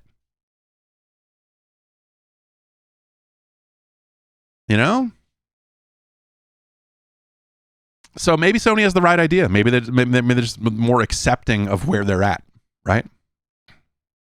Whereas Microsoft is going to keep trying to make these games with these multiplayer components that are, I'm sure will be fine. They will continue to do some kind of Halo esports thing. They will try to, I'm sure the people that are involved in that are at least somewhat happy that it exists. But every time they say like, oh, well, the Halo World Cup finals or whatever are coming up, and that's why they're going to show a trailer for the new Halo. And I'm like, Why? Those people will play that game no matter what. Like, what do you know? Like, shouldn't you be trying to get Halo out to the masses in a more realistic way instead of like, well, these fucking the 4% of Halo players that really care about Halo esports, we've got to cater to them or we're really fucked. Like, it's a bad place to be either way, right? I don't know. I can only speculate, I suppose. But if I had to look at the Xbox lineup and say what's wrong with it, I think that maybe that's it. Maybe I did hit upon it a little bit there. I think both PlayStation and Xbox are making old games for older players, which is fine because there are more older players every day because people are not aging out of gaming the way they used to. The older audience has, in theory, more disposable income to buy a fucking $900 console so that they can play Last of Us 3 on it. That's the audience of people, like no one playing Roblox is like sitting there going like, man, when Uncharted 5 comes out, I can't fucking wait for it. Like, dude, none of those people care about the franchise at all, and they never will. And so the kids aging into gaming through whatever weird door they're getting into it through are never going to be, or rarely, I guess I should say rarely. You will have some people that find a strange side door. They watch the Last of Us television show and they go, I would play one of those. Good luck affording a PlayStation to play it on by the time they get around to making another one. But, sure.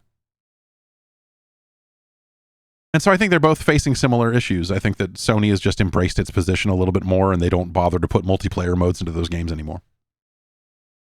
They don't go like, oh, Last of Us needs to have some kind of mode. Which is a shame because the multiplayer Last of Us stuff was really neat. But,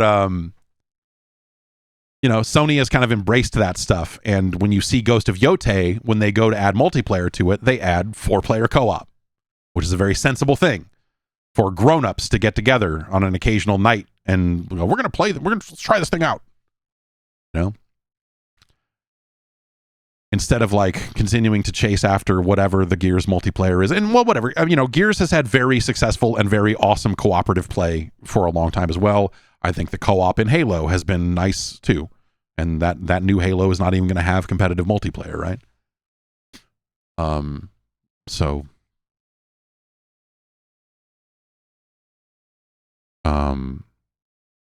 Yeah, I don't know. I think that's a problem that they're both kind of facing is that like none of them are putting out games that are really in the zeitgeist for the kids who are playing games. They're putting out games that are entering a zeitgeist through weird side doors because you will have people who watched the Fallout television show and will want to play a new Fallout game someday because of it, right? Or will buy Fallout 4 and whatever else, or you will have the Last of Us style thing. There is still a situation here where Sony should probably have a Twisted Metal game at some point because they keep making that show. And by most accounts, that show is quite good. Mason says Microsoft did not capitalize on that Fallout hype. They were not in a position to, like they were not, they were not in a position to have Bethesda Game Studios make a brand new Fallout game because they were already in the midst of making Starfield. It just like time, and they needed to make another Elder Scrolls game. So Fallout is on the back burner of the back burner. They will make a new Fallout someday. And they tried to kind of funnel people into Fallout 76 and go, look at this, it's Fallout. You like that TV show? Here it is, it's Fallout. And some players are getting it that way, I suppose. They should have had Obsidian. They should have allowed Obsidian to make a Fallout game. and they will issue some kind of remake of Fallout here before too long. Like, you know, like there's stuff, but it's kind of like a little too little and a little too late, I think. Depending. I mean, that could always turn around. If they do another season of the Fallout TV show and people fucking love it, then they're right there, baby. You know, like maybe the timing works out next season or whatever. And so you kind of never know with that stuff. But like syncing that up is fucking hard. You know, like syncing that up in a way that is like natural and is the best thing for both the games and the shows is really difficult to do. And so I'm not like shocked or surprised that they didn't do a good job of having Fallout games ready for the popularity of the Fallout show. Because the worst thing that could happen is they spend a bunch of time investing in Fallout games, then the show finally debuts and it sucks shit. I'm like, oh, great. Now this IP has a bunch of stink on it. Making a new game right now is the worst thing we could do. So, yeah, you know, I don't know. I think that it's beneficial to have new games at those time periods. Like, that's the best case scenario, right? But instead, they just kind of tried to push people into Fallout 76. They could have had a New Vegas. They could have very much had a proper fucking interesting Fallout thing out in this general time frame. But it was not meant to be. So I think that's a damn shame. Because it didn't need to be this way. Let's see. Maybe we take one more here. Let's see. NK writes in and says, if Xbox already has hardware connections and the Xbox mode is rolling out to Windows 11, couldn't Xbox take a run at offering a competing Steam machine? I feel like the people staying on consoles instead of moving over to PC are generally people who don't want to be bothered with the idea of upgrades or configuration.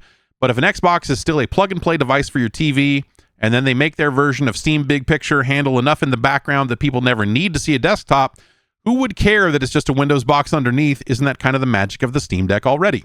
That's literally what they're making. I mean, the next Xbox console, in theory, unless like it gets internally politicked into pieces, for some of the reasons we talked about earlier in the show, but like that is ostensibly what they are going to make and why they are doing some of this work to Windows. Xbox mode has rolled out to Windows 11. It is not a big deal, I guess, is how I would define that. What it does is when you enable Xbox mode at launch, so it's booting into Xbox mode the same way a ROG Ally X would, it basically, by default, does not process any of your startup apps. So I have, for example, fan control installed on this PC, and it has all my custom fan curves for cooling the PC and doing all that sort of stuff. When I turned on Xbox mode, fan control doesn't launch. Most of the stuff I have configured to launch at startup does not start up when you launch in Xbox mode.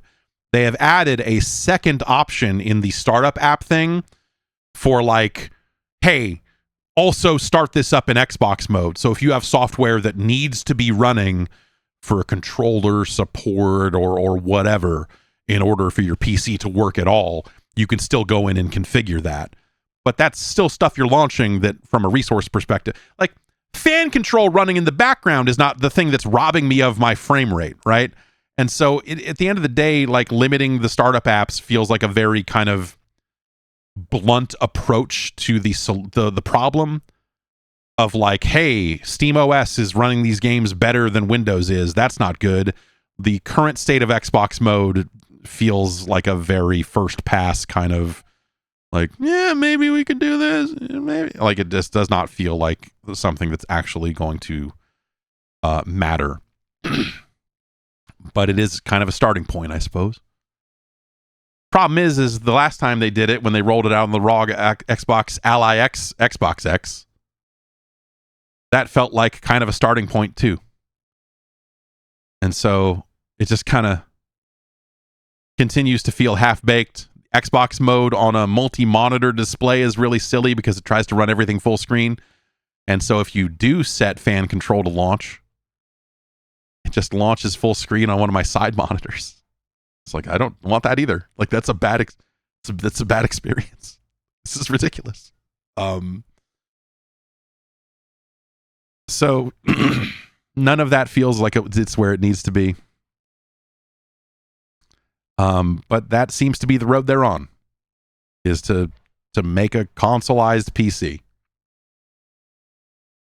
And I think that's going to be a very hard road on the Windows side, getting Windows 11 or whatever version of Windows to behave the way they need it to behave. Sounds incredibly tricky to me, but we'll see. I'm going to get going. That is this week's show. I'll be back tomorrow. We'll talk about some stuff, and I don't know, maybe we'll check out some of this Lego Batman now that it's free and clear and out and all this other stuff. But as for the podcast, I will see you next Tuesday.